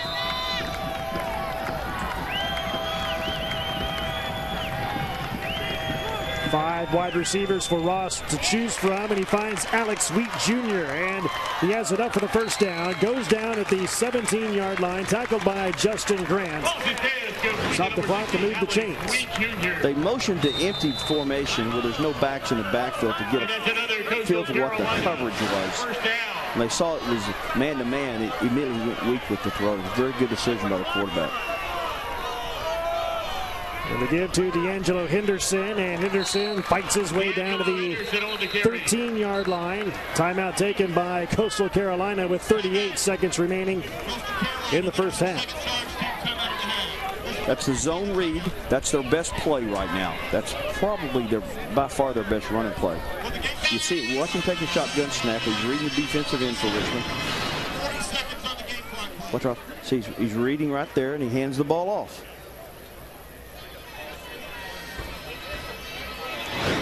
When he's kept it, they've had good yards, and they've made positive yards with the running back. That's been their best running play. It's a defensive-minded game so far. Both teams have yet to score a touchdown in this game. A couple of missed field goals by each team. 6-0 is the score. Coastal Carolina with the lead. A reminder, the winner of this game goes on to play next weekend against the winner of South Dakota State and North Dakota State. And you see above our game, Liberty out of the Mid-South taking on Villanova. The number 6 seed, there's Danny Rocco in his 3rd year. He used to coach Liberty for 6 seasons. He won 47 games, lost 20, and won 4 conference titles before taking the job at Richmond.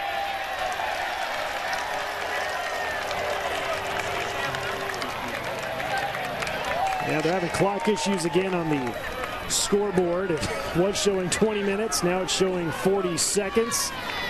Need to get it down to 38. All right.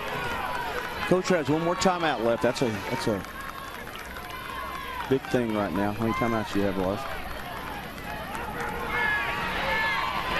Ross lofts it into the end zone. Pass is caught by Craig White, and it's a touchdown. Coastal Carolina. Craig White with his first touchdown reception of the season. Richmond is really saying the ball hit the ground. Let's see if the ball hit the ground. Richmond sideline is really protesting huge if this ball hit the ground. I don't think he caught it.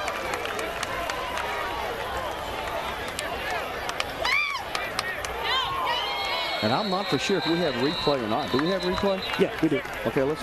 Yeah, okay. On the previous play, it was a completed pass for a touchdown. The previous play is under further review. Yeah.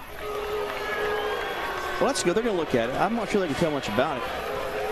The end zone camera down there. Let's see. Here we go. Here's the good shot. Let's see if this is a great shot of it right here. Yeah, the official's shoulder gets in the way. Yeah. Here we go. Here we go.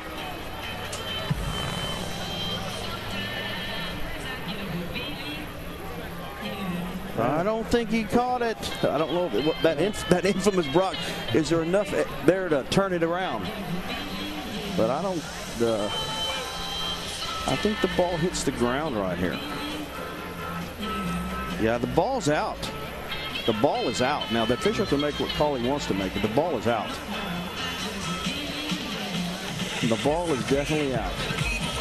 I thought he caught it. I did too. I thought he caught the ball. But it fell and hit the ground. Well, if the call stands, it's 12-0 Coastal, and the first touchdown reception of the year for Craig White.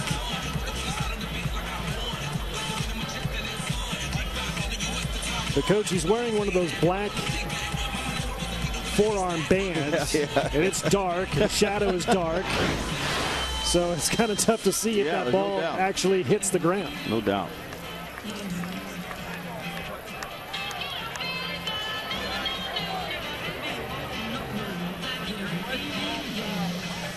And they're taking a long time looking at this one and want to get it right. Here we go. After further review, the ruling on the previous play stands. Touchdown. So not enough video evidence to overturn the call. So the call on the field stands. Not enough evidence to overrule the official. So touchdown, Craig White and Coastal Carolina.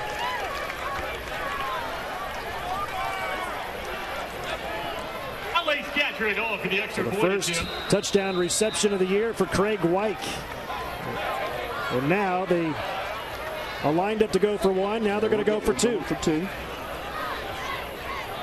Austin Kane, the punter, he's going to run it himself.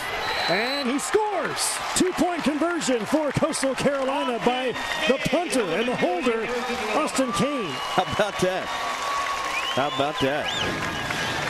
I didn't know. It took him 2 days and 14 nights to get in the end zone here.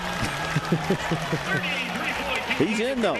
That's a very good call by the Coastal coaches. Yeah, I was trying to push him in there. It was wide open. No one tried to tackle him. But I thought he's gonna fall down before he gets in there. He looked like a punter. And a full 2-touchdown lead now for Coastal Carolina. 2 field goals, a touchdown, and a 2-point conversion to make it 14-0 Coastal Carolina. Here's another look at that controversial touchdown reception by Cody White and the Chanticleers.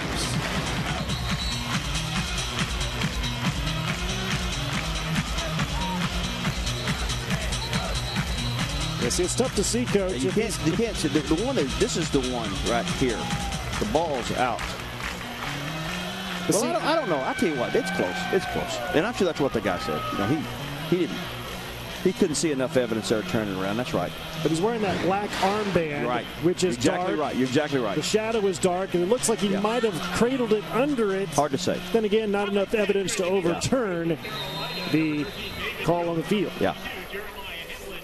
No doubt. Those are hard calls like that. So Alex Catron will kick it away with 33 seconds remaining in this first half. And it goes out of bounds. And Richmond will get it in decent field position with 33 seconds remaining in the quarter and the half.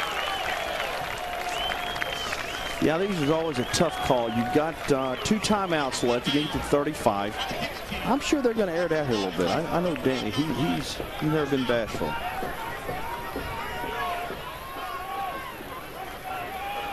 No, that's when you ask the kicker, tell me what you were thinking here, young man. The kick at OB. Really, I'm all ears. Now, I read you wasn't that nice when I would ask him. Please tell me what was going on in your head here when you kicked this in the 3rd row of the bleachers. They're really in a prevent. Strauss to Rashad Ponder and a quick slant. He's tackled by Aaron Rohn. Down to the 41-yard line. Clock running. All right. Second and 5. Nearly intercepted. Dangerous pass thrown by Strauss. Incomplete. It was knocked away by Cameron Summers. Clock stops with 14 seconds remaining in the first half of play. Cameron Summers with the coverage. They probably should have called timeout because that kind of ended the quarter. That ended that quarter that last year. It took so long. For Richmond at their own 41. They lost a lot of time. It's difficult to get much going right here.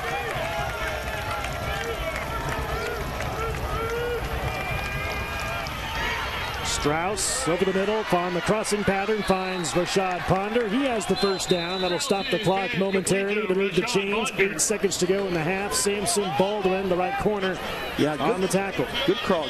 That's underneath route here. First and 10 Richmond at the Coastal Carolina 43. They almost could throw the same thing, and as soon as the guy catches it, what you tell your receivers right now, the guys, if you catch the ball, you got to get down. Get down.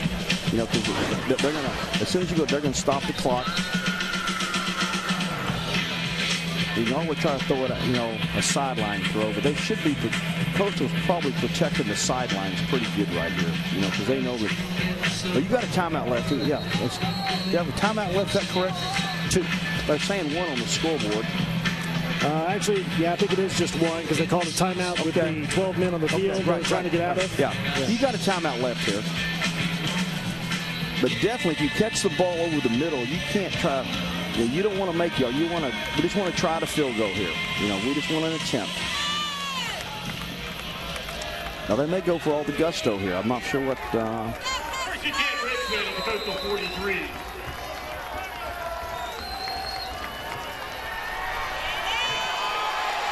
Penalty flag thrown, and Ross's pass is complete to Brian Brown. 2.6 seconds remaining on the clock, but a penalty flag on the play, and it's holding on the Spiders. Yeah, they're on it. They're just taking a knee now.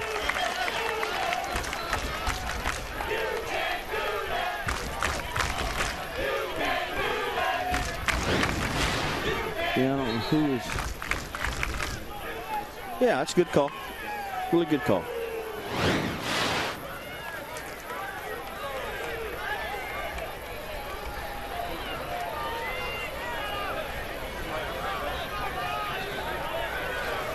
So 2.6 seconds to go, and Danny Rocco wants to use his last timeout. Perhaps draw something up here to end the first half of play. Yeah, I'm not sure what he's got. I would do. If Coach Matthews was the coach, we would take a knee and go. Our quarterback's been hit a lot, but the chances of you getting something going here, the field position, you've got 53 yards right here. I don't know. I would strongly go down. I do not. I will tell my offensive coordinator I do not want to get my quarterback hit this last play.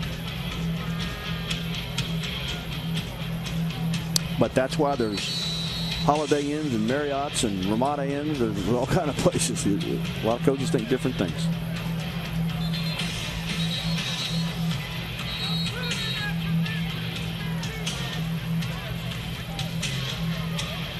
So 2.6 on the game clock. Time for one more play for Coastal to end the first half. Yeah, they've got 3 defenders like 30 yards from the line of scrimmage for Coastal. I mean, they're really deep. Strauss airs it out. Down the sideline, out of bounds, incomplete. And the first half has come to an end in this second round FCS championship playoff game. And as you see, Coastal Carolina has the option to receive the second half kickoff. Halftime score, Coastal Carolina 14 and Richmond nothing. We'll begin our halftime coverage from Conway, South Carolina. In just a moment, you're watching college football presented by Northwestern Mutual on ESPN3.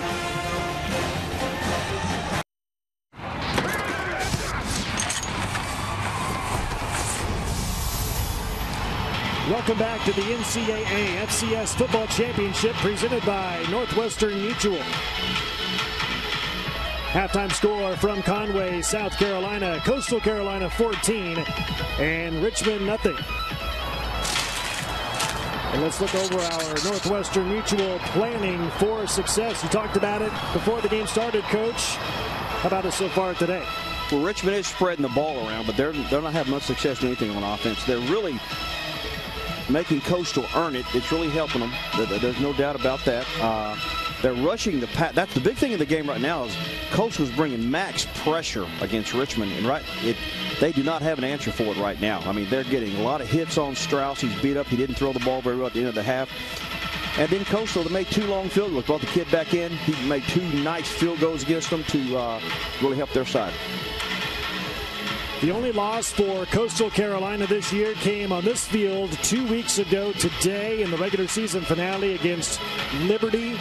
And in that game, the Chanticleers lost it 15-14, and the game came down to a missed field goal that was actually blocked. A missed field goal by Alex Catron, number 46. The kick was low. It was blocked. That's the only loss of the season for the Chanticleers. As you look at the first 11 games, all W's there, Coach, including a double OT win at Furman and the 1 loss 2 weeks ago against Liberty. Well, right now, all the CAA people have to raise their eyebrows because they really thought Richmond would be a heavy favorite in this game because it's a Big South opponent. Liberty beat James Madison last week. It's the first time maybe in history, I'm not positive about that a Big South team has ever beat a CAA team in the tournament. And if Coastal continues this way and wins today, it'll be a huge upset in the eyes of many. There's Peter Yoder. He'll kick it away to begin the second half, as Coastal Carolina has the lead and will have the ball to begin the second half of play. Devin Brown, number 27, back deep to receive the kick from Peter Yoder. The winner of this game moves on to the quarterfinals next weekend against either South Dakota State or North Dakota State.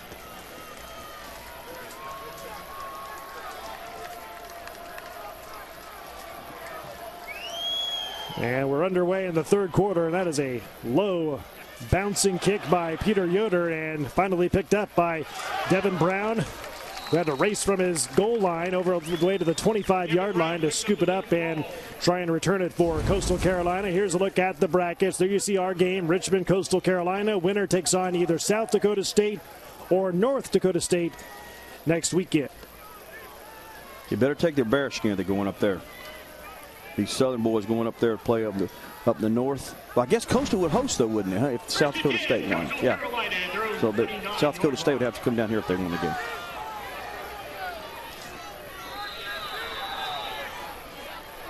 There you see Alex Ross's numbers in the first half.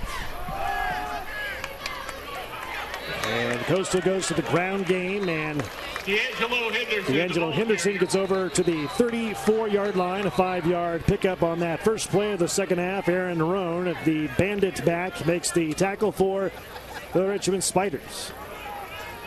Anytime you can blast out 5 on first down, it helps you calling plays. You know, my wife can call plays when it's 2nd and 5, and that's exactly what they're doing. That was a very good, positive first down.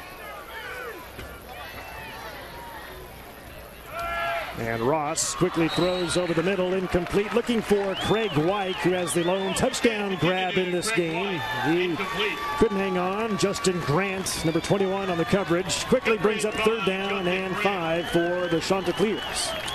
Richmond brings in their nickel defense again, 3rd and medium. Let's see what they got up their sleeve, both sides here.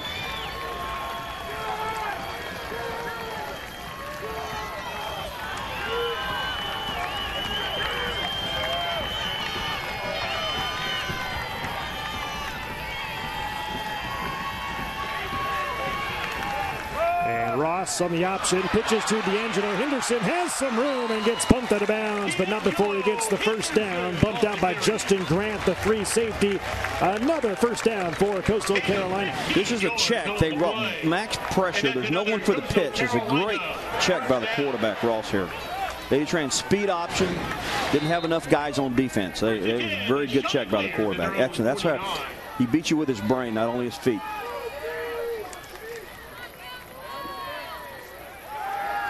Ross to pass on first down, now flushed.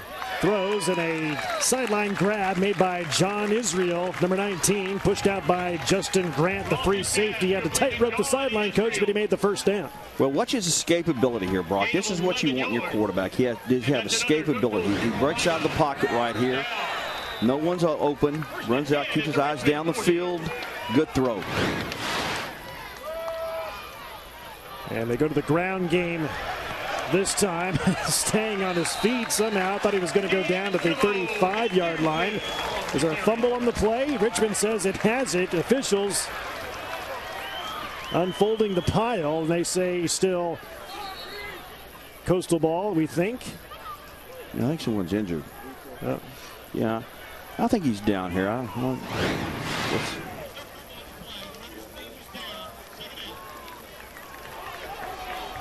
Gain of 8 yards. Yeah, he's down. Second and a gain of 8 yards brings up second down and 2. D'Angelo Henderson bounces off one tackle and inside the 25, goes down to the 23-yard line. Another Coastal first down. Ayo Oguni, the corner, took him down. Another first down for Coastal. Gain of 9 yards. This is a very impressive drive to start the second half. I mean, they are having their way right now with the Richmond defense. They're throwing it, running it, whatever they want to do right now.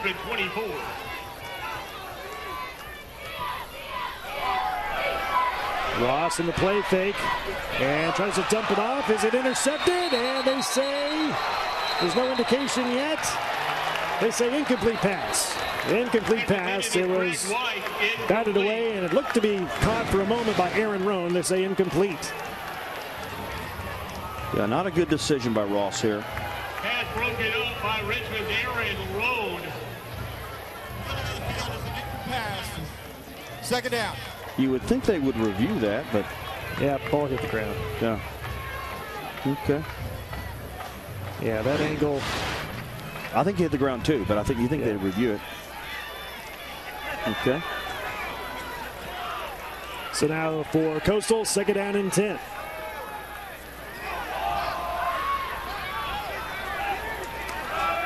And Ross swings it out to Oshamar Abercrombie. And he's finally ankle tackled from behind at the 24-yard line. Tackled by Aaron Roan again, the will linebacker for the Richmond Spiders. I thought Roan has been as good a defensive player as been in the league the last 3 or 4 years. He's an excellent open field tackler and showed it right there. That's a really good play by Roan in the open field. Down and 10 at the Richmond 23. So no gain on the play, brings up third down and 10 for Coastal Carolina.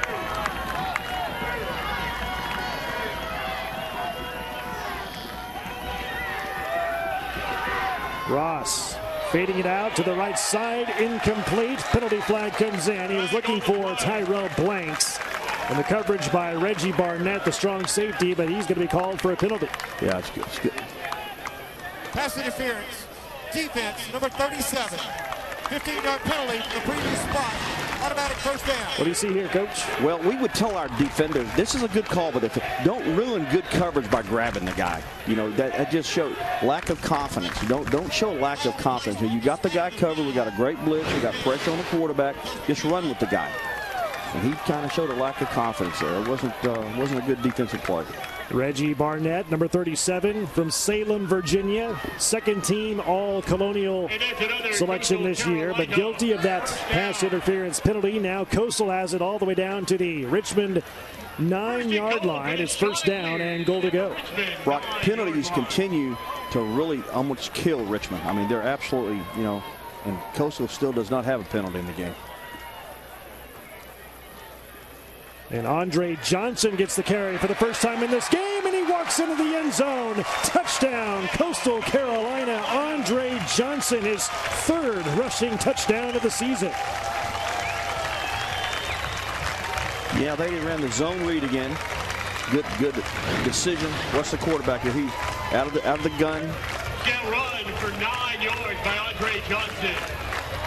Let me tell you, Brock, that was a terrific drive by Coastal. Give them credit because they got help on the penalty. That was a good drive in coming out at the half. And for Johnson, it's also his third rushing touchdown in his career. Alex Catron on for the extra point. And he's got it, and it's a full 3 touchdown advantage for Coastal Carolina. Andre Johnson. His first carry of the day is a good one. Into the end zone for 6. Coastal Carolina by 21.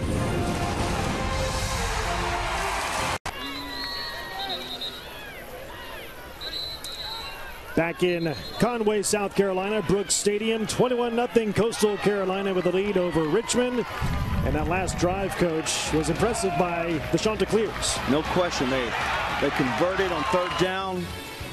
And he really just ran over Richmond. I mean, you can say what you want. They just ran over them. You know, Richmond did not come out of the locker room ready to play. Very poor tackling right here on the touchdown run. Just give all the credit to Coastal. And they did a nice job. That was a very good drive. And there you see the scoring drive, 9 plays, 71 yards. Also benefited from a pass interference penalty on huge call, Brock. Richmond. No, I mean, unbelievable. Game-changing almost. That's a really big call on 3rd and 10. And Jeremiah Hamlin to return it for Richmond and gets just past the 20 down to the 21-yard line. That's where Richmond will take over first down and 10. So, Coach, Richmond down 3 touchdowns. It hasn't shown much productivity on offense. What does it have to do here specifically to get back into this game? Convert third down. That's why their offensive statistics are bad right now, because they haven't been out there long enough to do anything. You know, if you tell our youngsters, if you want to have great offensive stats, convert third down, because you get a lot more plays. You know, if you're always coming to the sideline, you're not going to stay out there long enough to have any stats or points. The give to Seth Fisher and gains a couple down to the 24-yard line. Yeah, Richmond leads the FCS in both third down conversions and fourth down conversions this season, but today it has been a non-factor. They've just struggled on third downs in general today, and there you look at the yardage. 176 so far today. They average over 460 per game, third in the Colonial. They need to get something going or it's going to be over with. There's no doubt about it. But those kids know that, and they're competitors, and they have a good staff. I'm sure they're going to make a run at it. I'd be surprised if they didn't.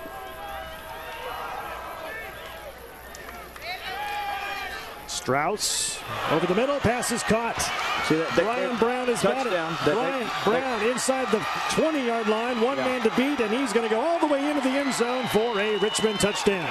Brock, I've been waiting for that because they brought max pressure, playing zero coverage, and one missed tackle, and it goes for 80. Brian Brown with his 3rd touchdown reception of the season. It goes 74 yards. Watch the blitz. It's a max blitz by Coastal. Missed tackle. There's no one there. And Richmond will go for 2. Strauss into the end zone. Pass is caught by Brown again. He's got the 2-point conversion. And it's now 21-8.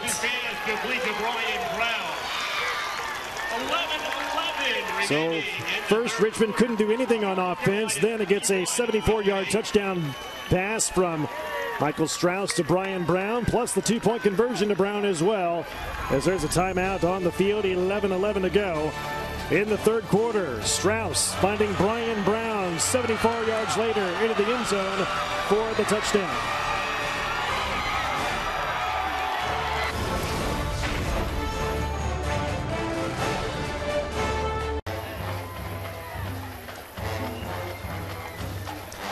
(21-8) Coastal Carolina with the lead. Early 3rd quarter, Richmond getting a touchdown pass from Michael Strauss to Brian Brown, a 74-yard strike to keep Richmond back in this game.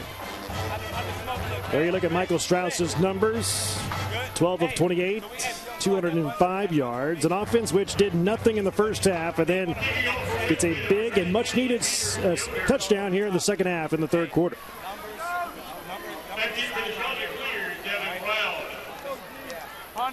Strauss talking to his offensive coaches up in the booth. Peter Yoder will kick it away to Devin Brown once again.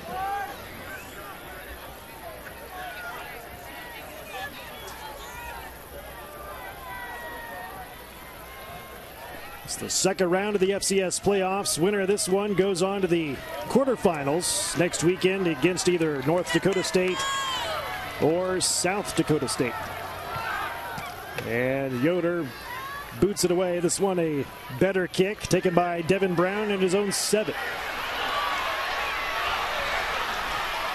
And Brown tackled by Justin Grant down at the 25-yard line. Devin Brown on the Here's another look at that touchdown pass, Coach, from Strauss to Brown. Yeah, you see the corner. We got the corner highlighted here.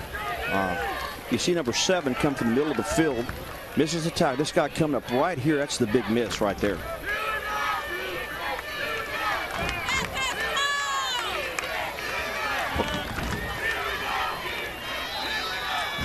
And Michael Strauss trying to fire up his troops after being down 21-0. Now it's 21-8. Coastal with the ball, 1st and 10. And D'Angelo Henderson on the carry. gains 4 up to the 30-yard line. It'll bring up 2nd down and 6.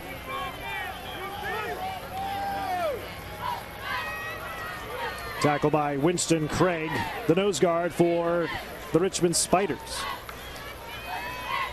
And the numbers on Henderson today, it's been tough to bring down. 16 carries and 76 yards on the day.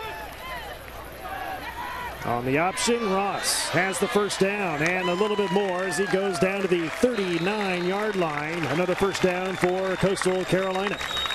Second time they've run this play. We call that the speed option. There's no fake. As soon as he takes the snap, there's no one to fake to. Runs down the line of scrimmage, and they didn't have anybody for the quarterback then. Richmond did not have anyone assigned. 1st and 10, Chanticleers at their own 41. So the Chanticleers trying to move the ball down the field, work on some clock. Approaching 10 minutes left to go in the 3rd quarter. Chanticleers were up 21-0. Now it's 21-8. And a new set of downs for Alex Ross and the Chanticleers. And Ross will swing it out to D'Angelo Henderson. And he's bumped out of bounds by Ayo Oguni, the corner. And Henderson today has done a good job at both running and receiving the football. He's had a good balance. By Ayo Oguni.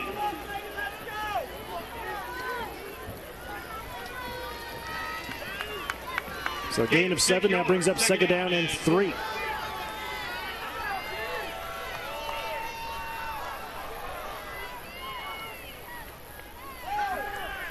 And Ross will swing it out, this time to the left side. It's Henderson again, and D'Angelo Henderson close to the 1st down marker, a yard shy. Out of bounds, brings up 3rd down and short.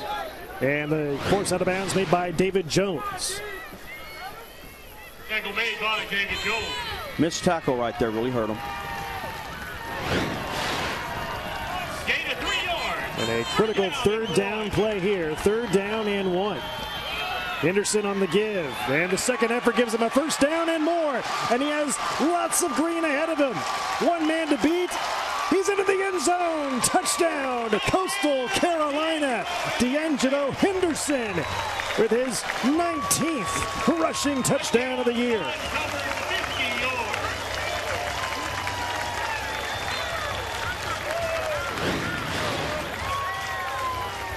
It's the zone read again. This is great individual efforts, all it was. They did decent blocking, but the kid just made a great run. And it's terrific. I mean, that was really, yeah, great run. A 50-yard touchdown run for D'Angelo Henderson. 19th rushing touchdown of the season, the 25th of his Chanticleer career. And Coastal going to go for 2.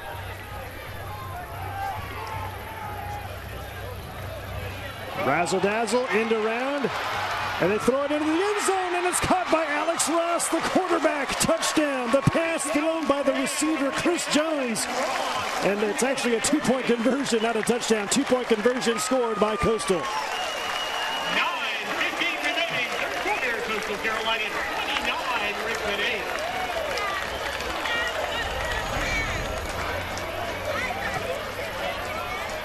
First to Abercrombie, to Jones, and now to Ross.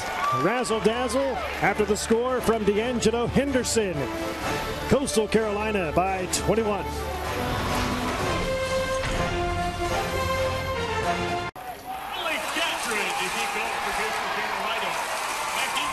And we're back in Conway, South Carolina.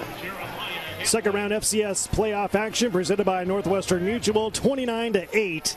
Coastal Carolina with a 3-touchdown advantage in this one as Alex Ross on the receiving end of a two-point conversion pass thrown by Chris Jones after the touchdown run of 50 yards from D'Angelo Henderson. It's all Coastal Carolina so far in this one.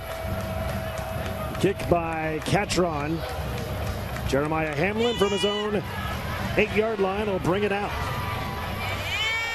And he goes down at the 24-yard line, tackled by Samson Baldwin. And after an uneventful first half, lots of action here in the second half, Coach. Yeah, just really poor tackling by Richmond on that play.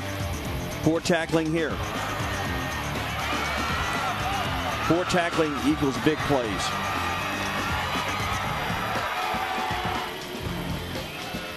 Yeah, just a great individual effort by the youngster. I mean, that's just terrific. Wasn't a lot there, really. Didn't really block many people. Just a great individual effort.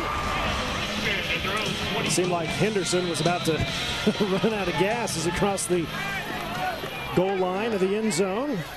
And he has had an impressive day today, an impressive year as well overall. Little delay handoff to Seth Fisher. And he gains maybe one down to the 25-yard line. And you talked about it in the open, Mickey, that Richmond had to eliminate and keep the big plays of Coastal down to a minimum, and that big 50-yard touchdown scamper by Henderson hurt them a great deal. They actually had played pretty well on defense in those last two series. You know, I'm sure right now the Richmond defensive staff, they're having a revival meeting on the sideline right now with Coach Trott down there, because they did not play well those first two series. Gain of 1 brings up second down and 9.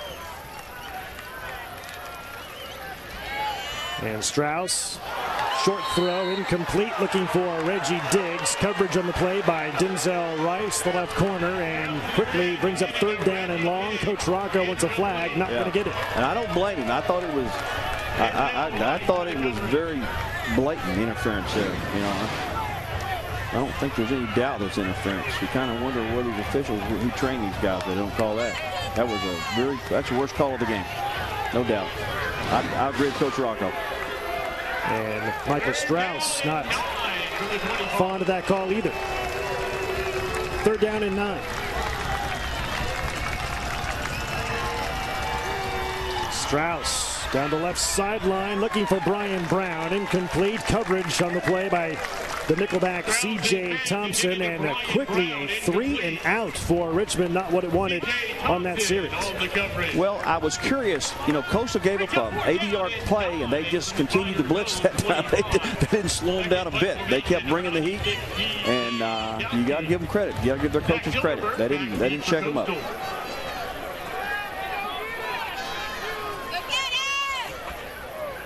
And DJ Helkowski, it's been a busy day for him. Gets off a beautiful punt. Here's Zach Silverberg from his own 29 and tackled by Aaron Roan on special teams down at the 38-yard line. Help us beat cancer. The V Foundation awards 100% of direct donations and net proceeds of events to fund cancer research. Log on to www.jimmyv.org or call 1-800-4JIMMY-V to donate.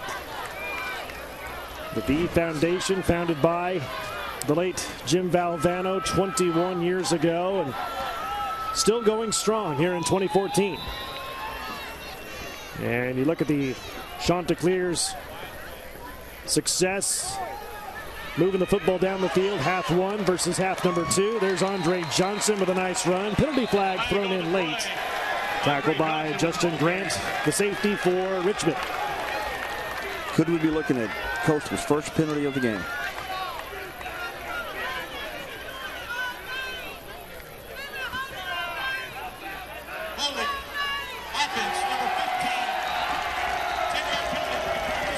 That brings up the Richmond crowd come to its feet, applauding a penalty. That shows you what's on their mind down there. So holding on Coastal, wipes out that run by Andre Johnson. 20 from the Coastal 28. So Alex Ross and company back onto the field after that penalty, and Alex Ross will keep it himself and gains 10 yards of that penalty back. On the quarterback keeper.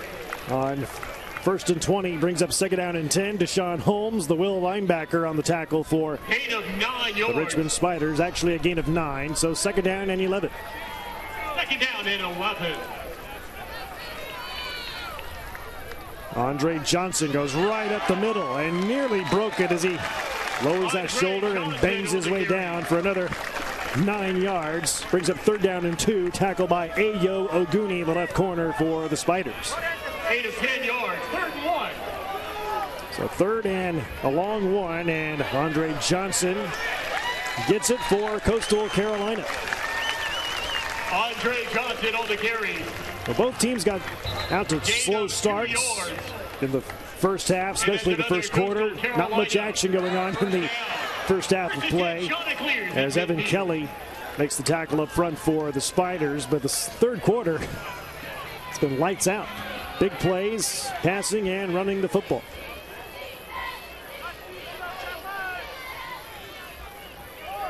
And a new set of downs for Coastal Carolina. Andre Johnson stopped up front by Winston Craig, the nose guard for the Spiders. Coastal's come out running the ball. They're really running over Richmond right now, to be blunt with you. They're just really they can do anything they want to do right now. This is 3rd series this quarter, and they're running the option, they're running the power, they're doing whatever they want to do right now. And Coastal Carolina looking to work that clock, keeping the ball on the ground as much as they can until now. Ross going deep. That's overthrown. Incomplete, looking for Chris Jones.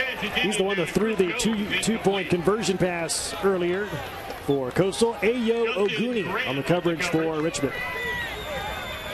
Interesting call there. As much success they had running the ball the previous 5 or 6 plays, and they took a shot. You have plays on your plays you call take a shot, where you're going to go play action and throw it for a touchdown, and try to go for a touchdown. That's what they did. They took a shot there.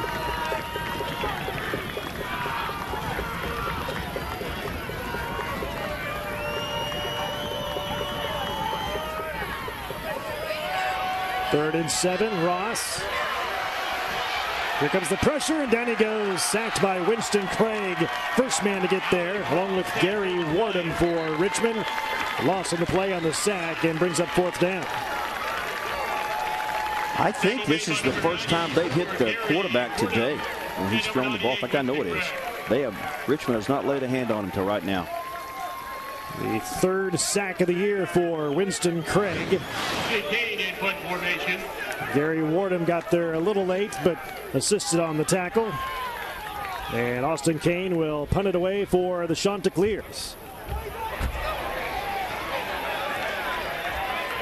And Richmond just lets Coastal down it inside the 15-yard line. Okay. Here's a look at the bracket. Jacksonville State, Sam Houston State in progress. Liberty Villanova coming up later. You see our game in progress as well. The winner of this game gets South Dakota State at North Dakota State's winner. And here's a look at the team by team in the conference in the playoffs this year, and the Colonial well represented. Well, the talk around the country this year was how down the Colonial was. They got 4 teams in the tournament, but with James Madison losing last week and Richmond struggling in this game, the talk around the country was the CAA was not very good this year, and right now it's bearing fruit in the tournament. Jacoby Green on the handoff up the middle, stopped by Quinn Backus, brings up 2nd down. Tackle made by Quinn Backus. Any reason why, Coach, you think that? I don't know. I didn't keep up. I watched the scores, but you saw the scores early in the season, September. Some of the teams were getting beaten in the CAA, and Towson was coming off a national championship finalist, and they really struggled this year out of conference. And I don't think there's any question that you take. I don't know that a Big South team has ever beaten a CAA team in the tournament. And today, this would be 2 in 2 weeks. So that says something if Coastal can hold on today. False start penalty on Rashad Ponder, number 8, as he moved on the line of scrimmage a little prematurely. So we'll bring it back 5 yards. down at 12. 29-8. Coastal Carolina with the lead at home here in Conway. And 4 wide receivers for Strauss to choose from. Over the middle on a crossing route. It's caught by Rashad Ponder, and not much of a gain there. Gains 5 down to the 30-yard line. First man there to tackle for Coastal, Cameron Summers, number 20. Coastal continues to bring the house blitzing. I mean, they're bringing everybody except the cheerleaders. I mean, they are blitzing into submission right now, and it's really bothering Richmond. Gain of 5 yards brings up 3rd down and 7. There we go, 3rd down and 7. Richmond has struggled this game on 3rd down plays after leading the FCS on 3rd down and 4th down conversions this entire season. Strauss, and it's nearly intercepted. It's incomplete. Purnell Williams, the free safety, was right there. He could have run that back for 6. Instead, it's 4th down. Personal foul, face mask, offense number 51. 15-yard penalty from the previous spot. There's a face mask penalty on Nick Richer, the left tackle for the Richmond Spiders. It's an incomplete pass, brings up 4th down. You see Coastal's in a 2-deep zone right here, playing man underneath. Very good coverage. I tell you what, he really gave him a hard time. They ran 2-deep zone, man underneath. That was very good coverage. Back deep to receive for Coastal. You want to make the quarterback hold the ball there till you get your rush time to get to him. Another punt by DJ Helkowski. Fair catch made by Zach Silverberg of Coastal Carolina. And Coastal Carolina will have it in decent shape. Good field position at its own 39-yard line, with the offense coming back onto the field. Yeah, we asked Coach Moglia this week, after losing for the first time all year 2 weeks ago in the regular season finale, if this loss was a wake-up call to his team to refocus. And he said he didn't feel like it was a wake-up call because this team has been focused all year. They just lost on a blocked field goal that was kicked very low. And it was a very competitive game with Liberty against a good Liberty team. They just came up short. Now they've had a couple of weeks to think about it, regroup, but he said the focus was never in doubt these last couple of weeks.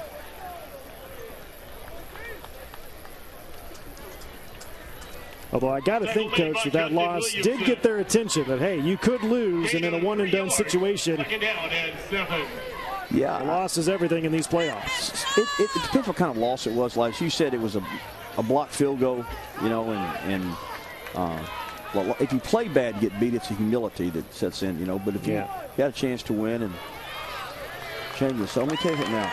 Coastal Carolina is getting after Richmond right now, fans. They are rushing the football down. A while ago, they missed that last drive. You know, they had, yeah, you see right here, they're running the ball over Richmond. The last series, you know, they were in great shape, and they put play action and threw an incomplete pass and threw them off. Richmond's got to prove they can stop the run right now. I wouldn't throw a pass right now. I would see if Richmond can tackle my guys, because they're missing a lot of tackles right now. Yeah, the clock definitely the friend of Coastal Carolina right now. Ross throws it, and a leaping grab made. No, it's incomplete. It was juggled and out of bounds.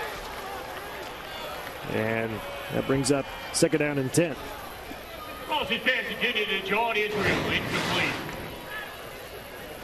Yeah, he didn't catch it. I don't know where they're throwing the ball here. I'd be rushing it. I would not, because Richmond is really struggling to stop the run. Every time they're throwing the ball now, they're helping Richmond.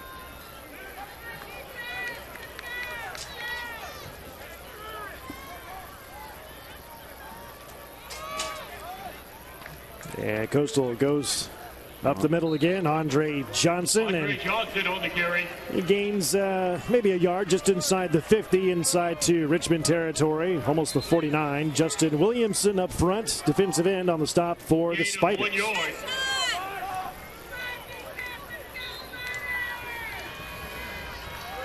Third down and 9 from midfield.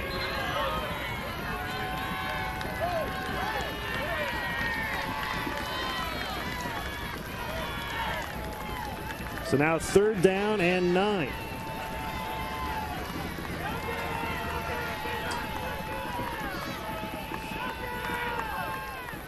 And they give the ball off to Oshamar Abercrombie, and he fights his way, second effort for a 1st down and more. Inside the 20, and he goes down to the 19-yard line, pulled down by Omar Howard. It looked like he'd be stopped for no gain, Coach, and he got the 1st down and a lot more. It shows you how well they're rushing the football. It was 3rd and 10 right there. 3rd and 10. And they run the zone read here. You see the quarterback reading right here. Slides and ride. Missed tackle. Another missed tackle. Another missed tackle. Richmond's defensive kids are really tired right now. They are really tired on defense. I'm watching. Hands on their hips. Oshamar Abercrombie again. Got huge yardage on the last carry, and a short yard gain this time down to the 18-yard line as we approach 90 seconds remaining in the 3rd quarter, and Coastal looking to add on to its 21-point lead. This is Richmond needs to stand right now. This game may be over. I mean, they're going to have to. It may be Don Meredith turn out the lights right here. I mean, they need to stop them right here. And you definitely notice the hands on the hips body language by Richmond on the defensive line on this drive at this point of the game. 2nd and 8. Ross finds Alex Wheat Jr. It's his 2nd grab of the day as he makes the grab and goes down at around the 6-yard line. Tafon Mainsaw earning his keep today. He makes the tackle. It's enough for a 1st down for Coastal. Yeah, Coastal is just having their way. They really are. 1st and goal for the Chanticleers. Now inside of a minute to go in the 3rd quarter, and Coastal can really blow this one wide open if they score here on a touchdown drive. And the give is to D'Angelo Henderson. He gets down all the way down to the 1-yard line, where it'll be 2nd down and goal to go. He already has a 50-yard touchdown run in this one, and nearly got into the end zone again. Gary Wardham made the tackle up front for the Spiders.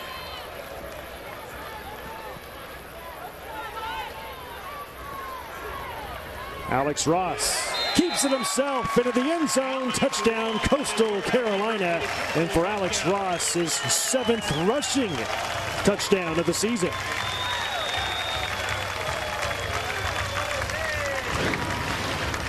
They have quarterback sneak called here, but he saw the way Richmond lined up, so he alertly took it outside. Very alert play. Good football play. The Big South Offensive Player of the Year. 2-time first team all Big South last year and this year. Alex Catron bangs home the extra point, and it's a 4-touchdown lead for Coastal Carolina, 36-8 with 12 seconds remaining in the 3rd quarter.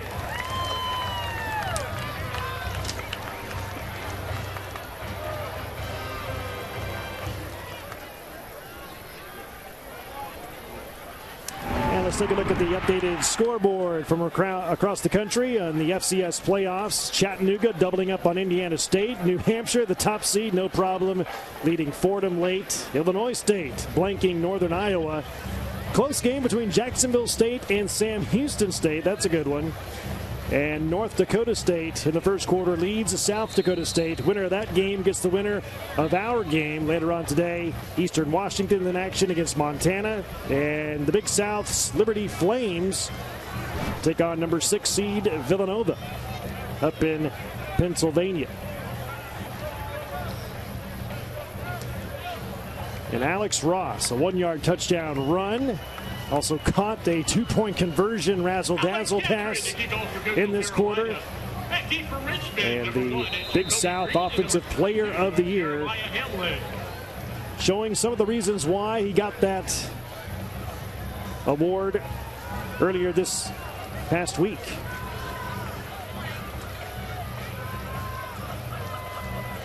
Alex Catron will kick it away for Coastal Carolina. Jeremiah Hamlin, he's had a busy day today. Kicks it off, or receives it actually at around the 10-yard line. And spins his way down to the 30-yard line. Tackled by Ed Brown on special teams for Coastal Carolina.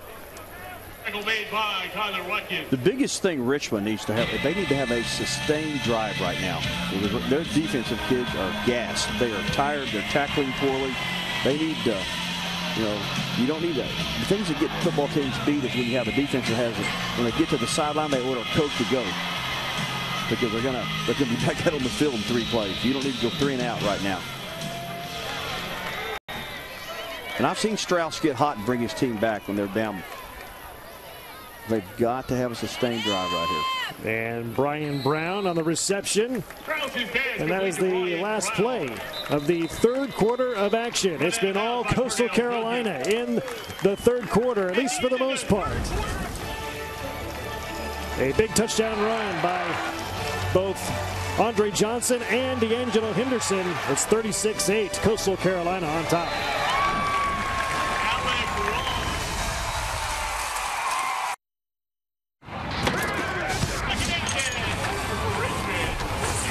Welcome back to the NCAA FCS Football Championship presented by Northwestern Mutual.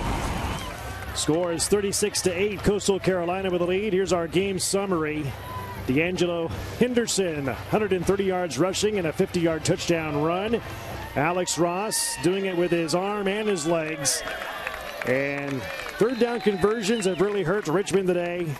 Only 2 for 10, 20% after leading the entire FCS all season long at 54% on the year. Wide open receiver is Rashad Ponder, and enough for the first down, forced out by C.J. Thompson. Nice pass by Michael Strauss. I think Richmond's got a shot still. They've got to protect Strauss, and they got to play a lot better defense. But I wouldn't count them out just yet. And Strauss over the middle finds Rashad Ponder again. Short gain of 5 down to the 43. Tackle by Denzel Rice. Complete to Rashad Ponder.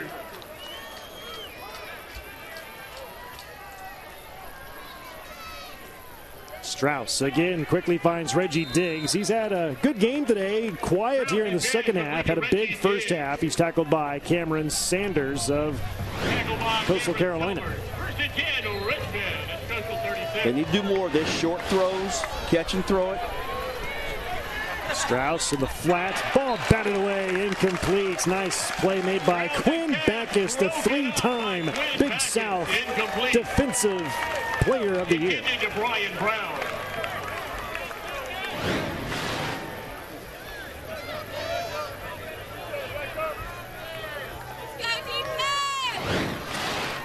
And we talked to their defensive coordinator for Coastal Carolina, and he says that he has definitely been Backus, the heart and soul of that defense the last 3 years. And you see why. He's the team leader in tackles. He's led the entire conference in tackles the last 3 years. Came into this game with 423 career stops as a Chanticleer. And quickly 3rd down and 10 for Richmond. Strauss, here comes the pressure. Ball is loose. It's a fumble, and it's picked up and recovered by Quinn Backus once again for Coastal Carolina. They continue to bring the heat. They continue to bring the heat in Coastal Carolina.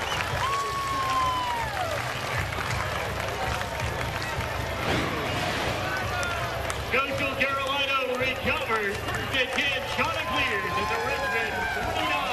Yep, Backus on the hit and the recovery. And for Quinn Backus, back-to-back huge plays for Coastal Carolina. And like you said, the pressure continues to be thrown right at quarterback Michael Strauss. They just didn't pick him up.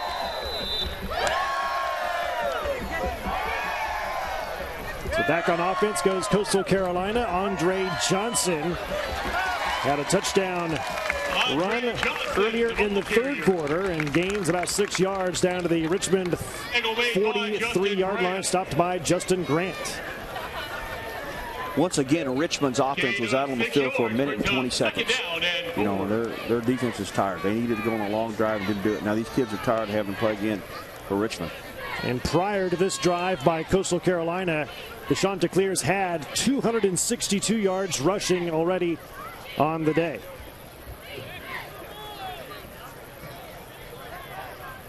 As they run the play clock down, Johnson again. And second effort gives him more than enough yardage for the first down as he gets all the way down to the 38. And that's another Coastal Carolina first down. Gary Wardham on the tackle, number 94 for the Spiders. Chanticleers at the Richmond 38.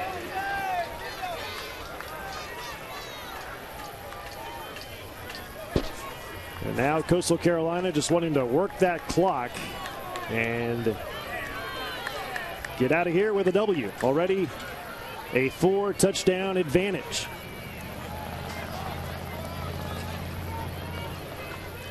And Johnson keeps it on the ground, gains 2. Andre Johnson on the carry. Yeah, Coastal right now, they don't need to throw the ball. I'm sure they're going to throw some, but keep mixing it up. But they're having phenomenal success rushing the football here in the second half. And there you see it. Well over 200 yards rushing today by Coastal Carolina. Lifetime in 12 seasons of football, 63-5. All-time record when rushing for over 200 yards in a game. 269 right now. That record's going to go up to 64-5. Yeah, you run 200 yards in a game, usually more times than not, Coach, I think you would agree you're going to win the football game if you can do it on the ground. They're rushing the football right now. They're just really, I'm going to say it again, they're having their way. The Richmond defense played really well. And probably, you know, you point the finger at the Richmond offense a bit because they never had any sustained drives in the game at all. You know, and your depth, it's really hot today. Richmond's defensive kids have been out there a long time today. They've been out there. I'm sure time of possession is really lopsided. In the second half, it is. And Ross keeps it himself on the option. He's gang tackled. Omar Howard, one of the first men there, the linebacker, number 46 for Richmond. Interesting decision here. It's 4th and 5. You got a big lead. 11 minutes left in the game. I guess he's going to go. They're saying if we don't make it, they've got a long way to go for a touchdown. If we make it, we run some more time off the clock. I agree with it. I think this is a good call by Coach Joe. This is a good call.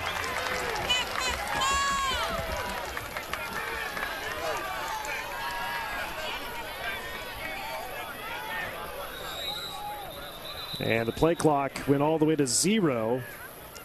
And we have delay of game on Coastal Carolina.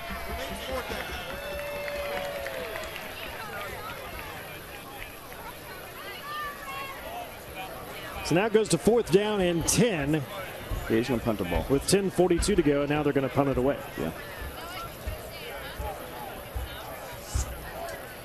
Perhaps they were trying to draw Richmond offside, but then again, they really didn't make much of an effort to try and fool them and draw them off. So Austin Kane, who ran in the 2-point conversion earlier for Coastal Carolina, a little pooch kick, and it's caught by Richmond and Danny Jones at the 10-yard line. Timeout on the field. We'll take it with him. 10:16 remaining in this one. It's all Coastal Carolina.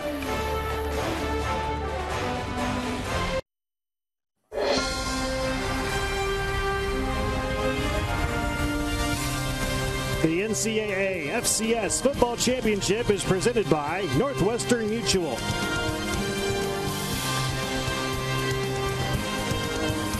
36-8 in favor of Coastal Carolina on its home turf against Richmond. Brock Bowling alongside former James Madison head coach Mickey Matthews. Beautiful day of weather here in Conway, South Carolina. 70 degrees at kickoff. Strauss for Richmond on 1st and 10. Tries to find Rashad Ponder. It's incomplete. Over the middle, brings up 2nd down and 10. And time is running out on Richmond. 10:20 to go and down by 4 scores. Quinn Backus on the coverage. There's Quinn Backus, who's had a great game today. Making tackles, forcing fumbles, batting away balls.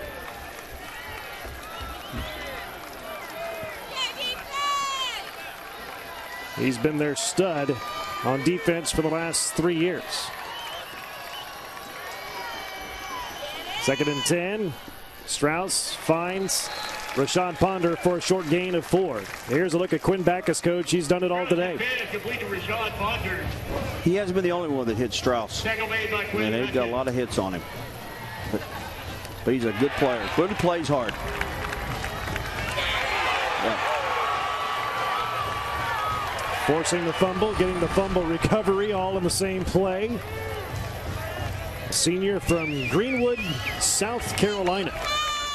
He has 8 career interceptions, 8.5 career sacks.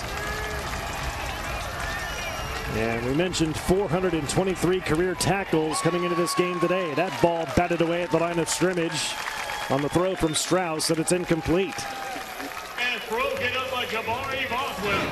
Strauss throws sidearms. So when the ball's let go, that's always been the knock on him.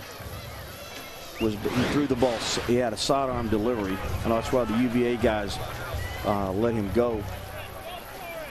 And that's easy to knock those things down. And just like that, 3 and out goes Richmond on that drive. A busy day for the punter, DJ Helkowski. Zach Silverberg inside the 50 on the return, a short return down to the 44. That's where Coastal Carolina will take over when we come back.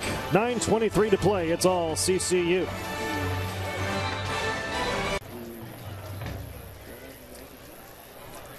And welcome back. Here's a look at the bottom half of the FCS championship brackets as you see our game, Richmond against number 7 seed Coastal Carolina. Winner of our game takes on North Dakota State or South Dakota State. Look at the scores of games in progress. That North Dakota State, South Dakota State game. North Dakota State leading 7-0 early on.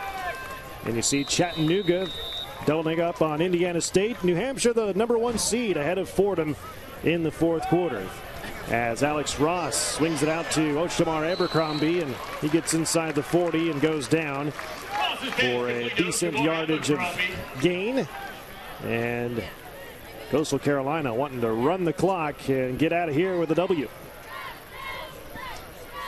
And the sun all of a sudden not only peeking through but blaring right onto the field. It's bright. It is bright. But the weather's been at 10 today. I mean, it's a gorgeous day down here. Oh, it's been awesome. 70 degrees at game time. Still 70 about right now.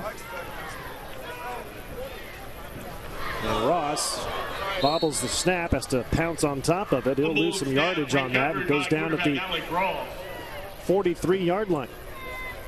You got what's losing concentration right now if you're Coastal. There's head coach Joe Moglia.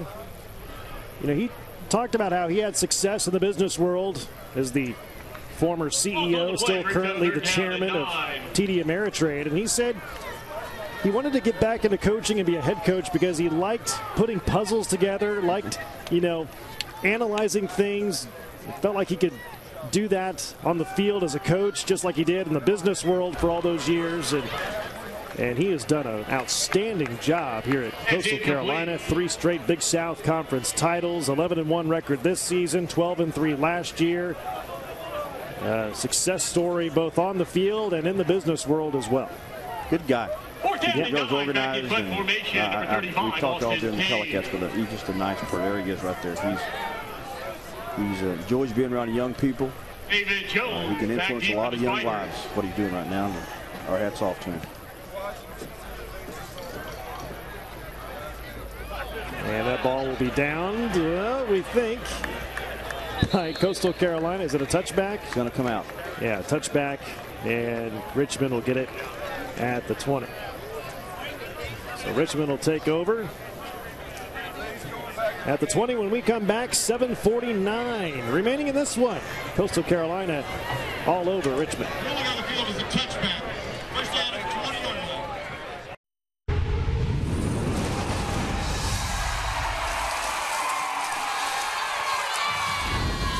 And welcome back to Conway, South Carolina. Brock Bowling alongside Mickey Matthews. 7:49 to go in this one, and Coastal Carolina leading Richmond 36-8. And the Richmond offense coach has been very ineffective today. You look at that, 13 drives and 8 punts, among other things, today. Yeah, they did. Third down conversion is the big one there. The reason is they just could not sustain anything, and it really bled over to their defensive kids. The defensive kids got tired. Strauss over the middle finds Brian Brown, and he makes the grab and holds it in inside the 45 down to the 43. Karan Johnson on the tackle for Coastal Carolina. Nice bootleg play here. Throw the post. Coverage by Karan Johnson. Great throw.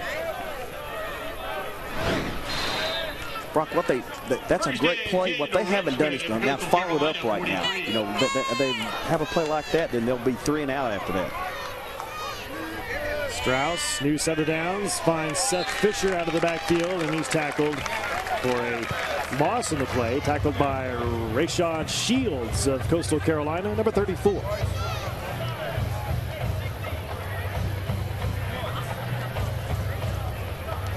Strauss found Brian Brown for a 74-yard touchdown pass in the third quarter, and then found him for a first down grab on this drive. Now he finds Reggie Diggs, and he makes the grab inside the 40 down to the 39, tackled by Denzel Rice. Bounces pass complete to Reggie Diggs. Made by Denzel and inside Rice. 7 minutes remaining here in Conway, South Carolina, about 15-20 minutes away from beautiful Myrtle Beach. And Michael Strauss, the fifth-year senior, trying to end his career with at least one more successful drive here in this game.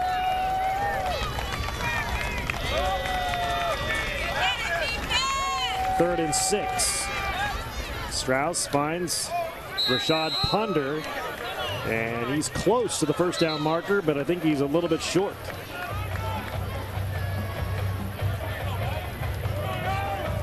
Rashad Ponder, who led his team with 90 yards on 6 receptions in the win at William and Mary a few weeks ago. Senior out of Ellenwood, Georgia. A yard short, brings up 4th down and 1 inside 6 minutes to go. On to Coastal Carolina, 34. I'm not sure what the play call will be. Probably a run, make a yard.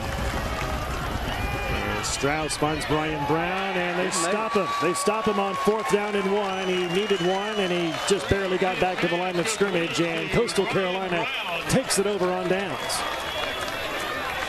Made by C.J. Thompson. No gain on the play.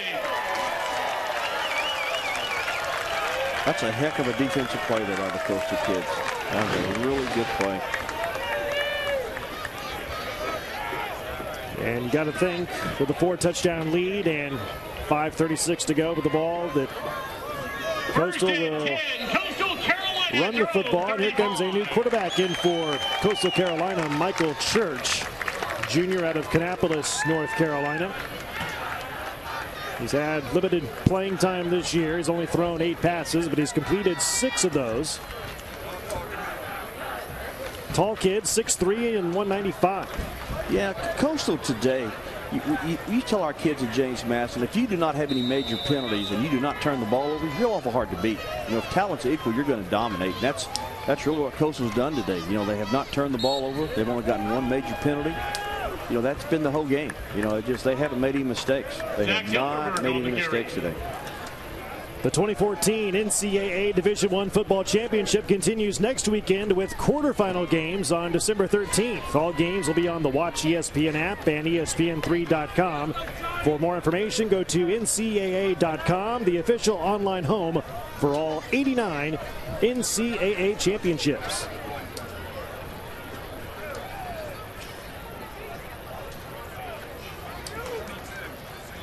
And Church hands it off to Andre Johnson. Andre Johnson. And he gets down to the 40-yard line, pickup of 3. And brings up 3rd down and 5 for the Chanticleers with 4:42 remaining.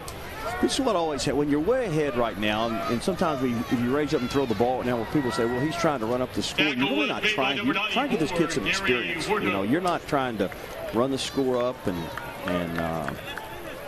you know, and I've been guilty many times of just telling my offense coordinator, just run the ball right now, just get out of here. But you want this kid because he's one play away from playing. You know, and you want him some experience because he's got to make some throws in a game on Saturday afternoon. Let's see what they run here. And Andre Johnson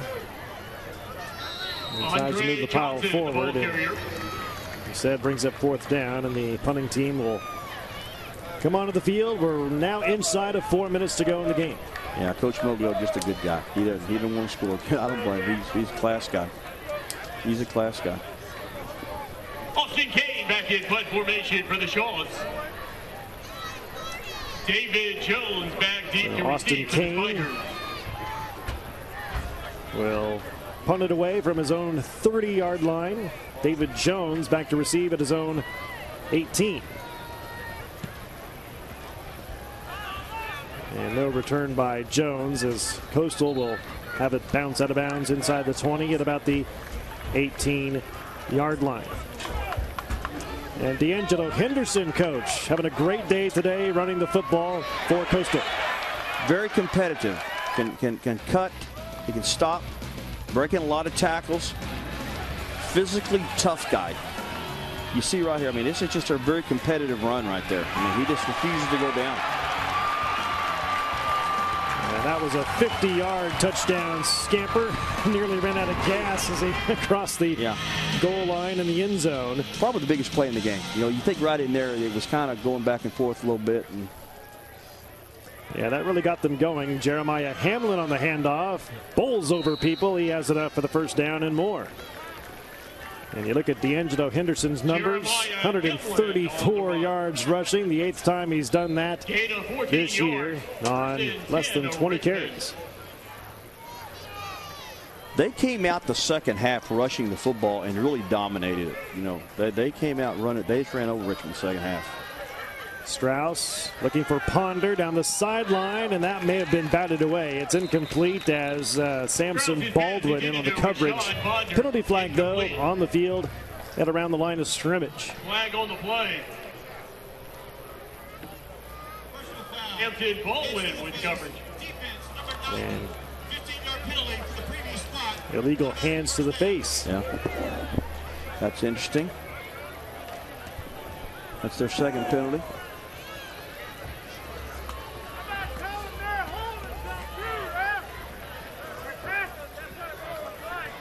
And just over 3 minutes remaining in this 2nd round game. Winner of this game gets the winner of North Dakota State and South Dakota State. And when we looked earlier, it was North Dakota State with an early touchdown lead on their neighbors to the south. Strauss trying to avoid the pressure, hit as he throws and barely gets it away before that knee went down. Trying to find Reggie Diggs, incomplete. Dante Hears on the coverage for Coastal. Pressure applied by Ed Brown.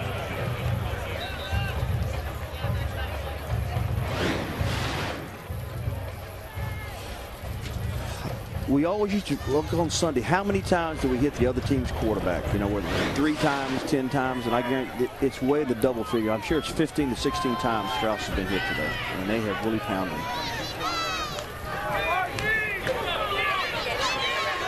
Strauss over the middle finds Rashad Ponder, and he has enough for the 1st down and more down to the 30-yard line. Kelvin DeVoe, the backup free safety, number 3, makes the tackle for Coastal Carolina. 1st and 10 at the Coastal Carolina 30.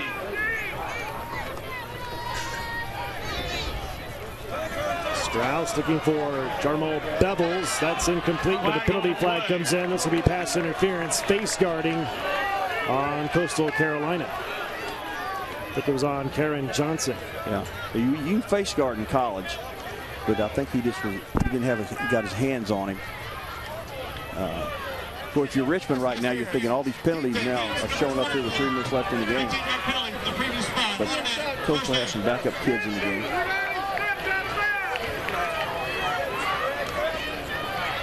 As we approach 2.5 minutes remaining in the game. So Coastal Carolina will advance to the quarterfinals. Who they will play is yet to be known. It's the winner between North Dakota State, South Dakota State. And you are hoping, if you're a CAA fan, that Villanova beats Liberty today, or there's lots of egg on the face of the CAA this year.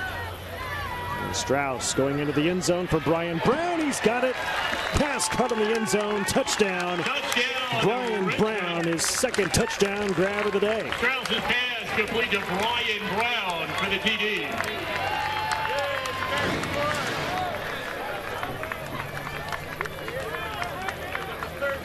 It's a heck of a catch. Great catch. Yonder on for the extra point attempt. And Peter Yoder on for the extra point for the Richmond Spiders. He's made now 36 out of 38 PATs this year, and it's now 36-15. Richmond 15. Somewhat of a what they call a back shoulder throw against man coverage. Good throw.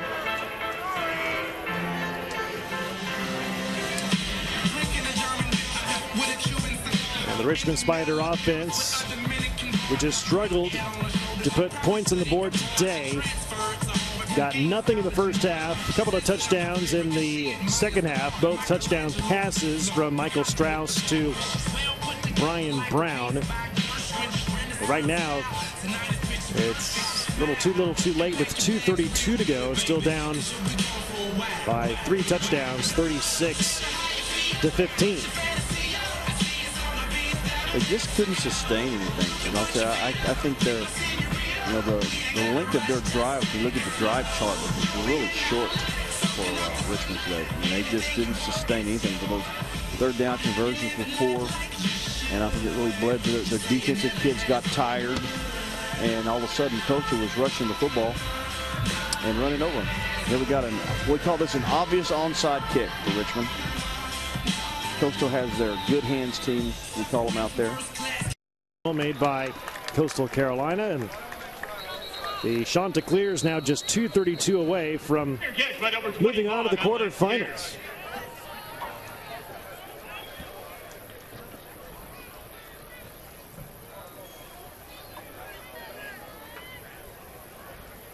And Coastal will win its 12th game of the year in 13 tries.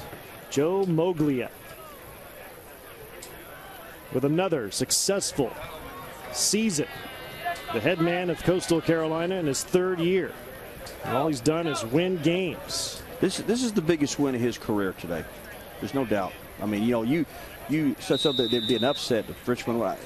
In many words, in the FCS world, this is a huge upset right here because of the Big South beating the CAA this badly. It just has never happened. I don't know if it's ever happened like this.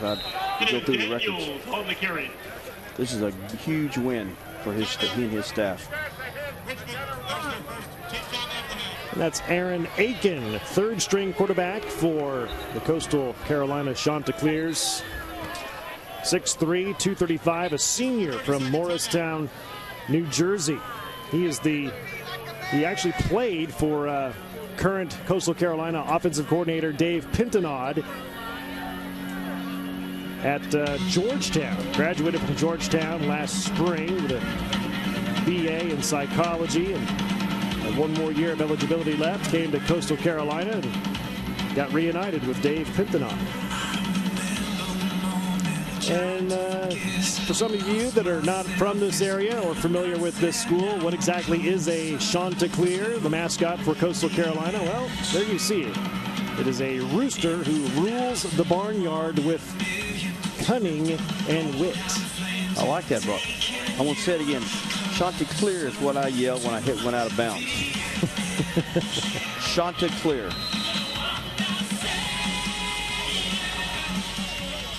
That's your new word for bad golf shots. No right? doubt. No doubt. There you go. No doubt. Aaron Aiken will keep it himself. Aaron Aiken on the quarterback keeper. And approaching now 2 minutes now remaining in the ball game. DeAnthony Muse, third string nose guard on the tackle for the Richmond Spiders. Well, Richmond had a good year. It'll go to 9-5. Had some injury battles this year. Lost its star wide receiver Stephen Barnett for the season several games ago. Michael Strauss, their quarterback, was out for 4 games with an ankle injury. He came back nicely. But too much Coastal Carolina today. As Aiken thought about throwing it, now cradled that ball in his left forearm, and he goes out of bounds, and he stops the clock. No doubt. He didn't like it, I guarantee you. Joe Mowgli doesn't like that. Coach Joey Mowgli would have said, "Get down, child. You know, we could have got it down inside a minute." Because Richmond wants to go down and score and kick another onside kick. Although I think it's a moot point at this point, but their kids are going to keep competing. Back in punt formation for Coastal, number 35, Austin Cave.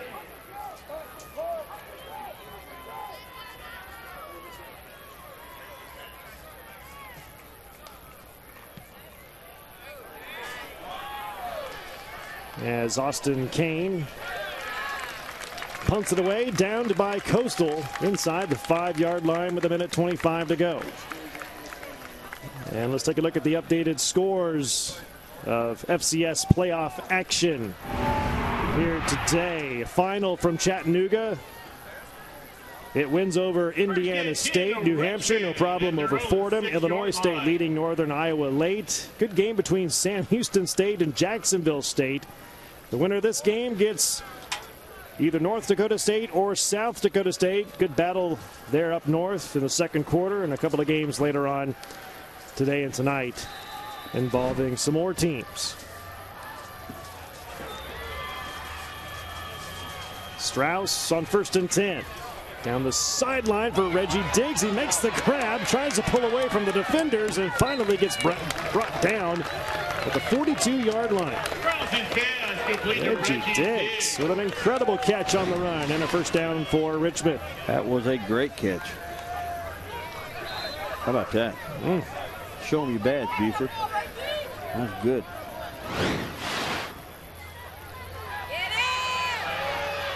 Strauss has to throw that one away.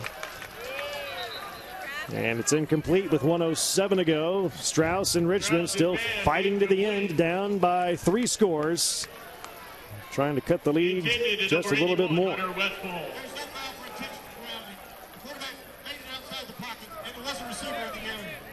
Shows you how statistics are so misleading. You know, they got 430 there up for Richmond total offense here late. And it's all been in the last 6-7 minutes of the game, all their offense.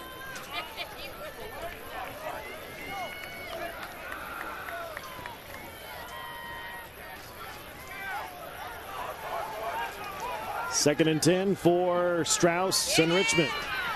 Strauss over the middle, finds Brian Brown again, and he goes down to the 20-yard line. Tackled by Rashad Shields, the linebacker for Coastal Carolina. Rashad Shields with the tackle. Huge chunks of yards for Richmond. I mean, it's just 1st and 10, Richmond at the Coastal Carolina 20.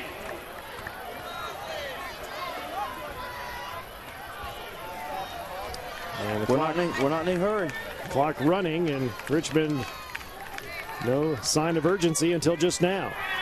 Strauss into the corner of the end zone, and the pass is intercepted. Yes, touchback. Interception and a touchback. Coastal Carolina gets the ball back. And Coastal Carolina just one play away from moving on to the quarterfinals next week. He doesn't come out with break plainly there.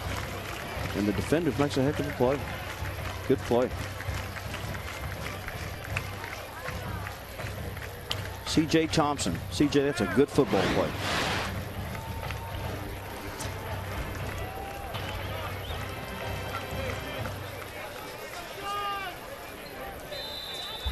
Coastal Carolina. And Aaron Aiken, third-string quarterback, will come out for one more play. We would think just either take a knee or just run the football. Up 3 scores in the final 34 seconds. And new player to the ball game for Coastal Carolina. That is Kenneth Daniels. 4th-string running back Kenneth Daniels gets a first down run, and he goes out of bounds. No doubt. We've been asking about explosive plays over there. They're all coming here in the last 5-6 minutes of the game. With 24 seconds remaining. Yeah, that's it. And now they've started up the clock again after resetting the chains. Inside of 10 seconds, and that's going to do it. Coastal Carolina with a 3-touchdown victory today. In terms of the margin of victory over Richmond, 36-15 to go to 12-1 on the year. Richmond's season comes to an end at 9-5, and Coastal Carolina will go on to the quarterfinals and play next weekend. Joe Moglia continuing to build his program here at Coastal Carolina. As we take a look at the brackets, you can pencil in Coastal Carolina now, the 7th seed. It takes on either South Dakota State or North Dakota State next weekend. Currently, that game between North Dakota State, South Dakota State is on ESPN3, and North Dakota State had a touchdown advantage in the second quarter of that one. We'll take a timeout. When we come back, we hope to have a post-game interview with the winning coach, Joe Moglia of Coastal Carolina. We'll be back after this on ESPN3.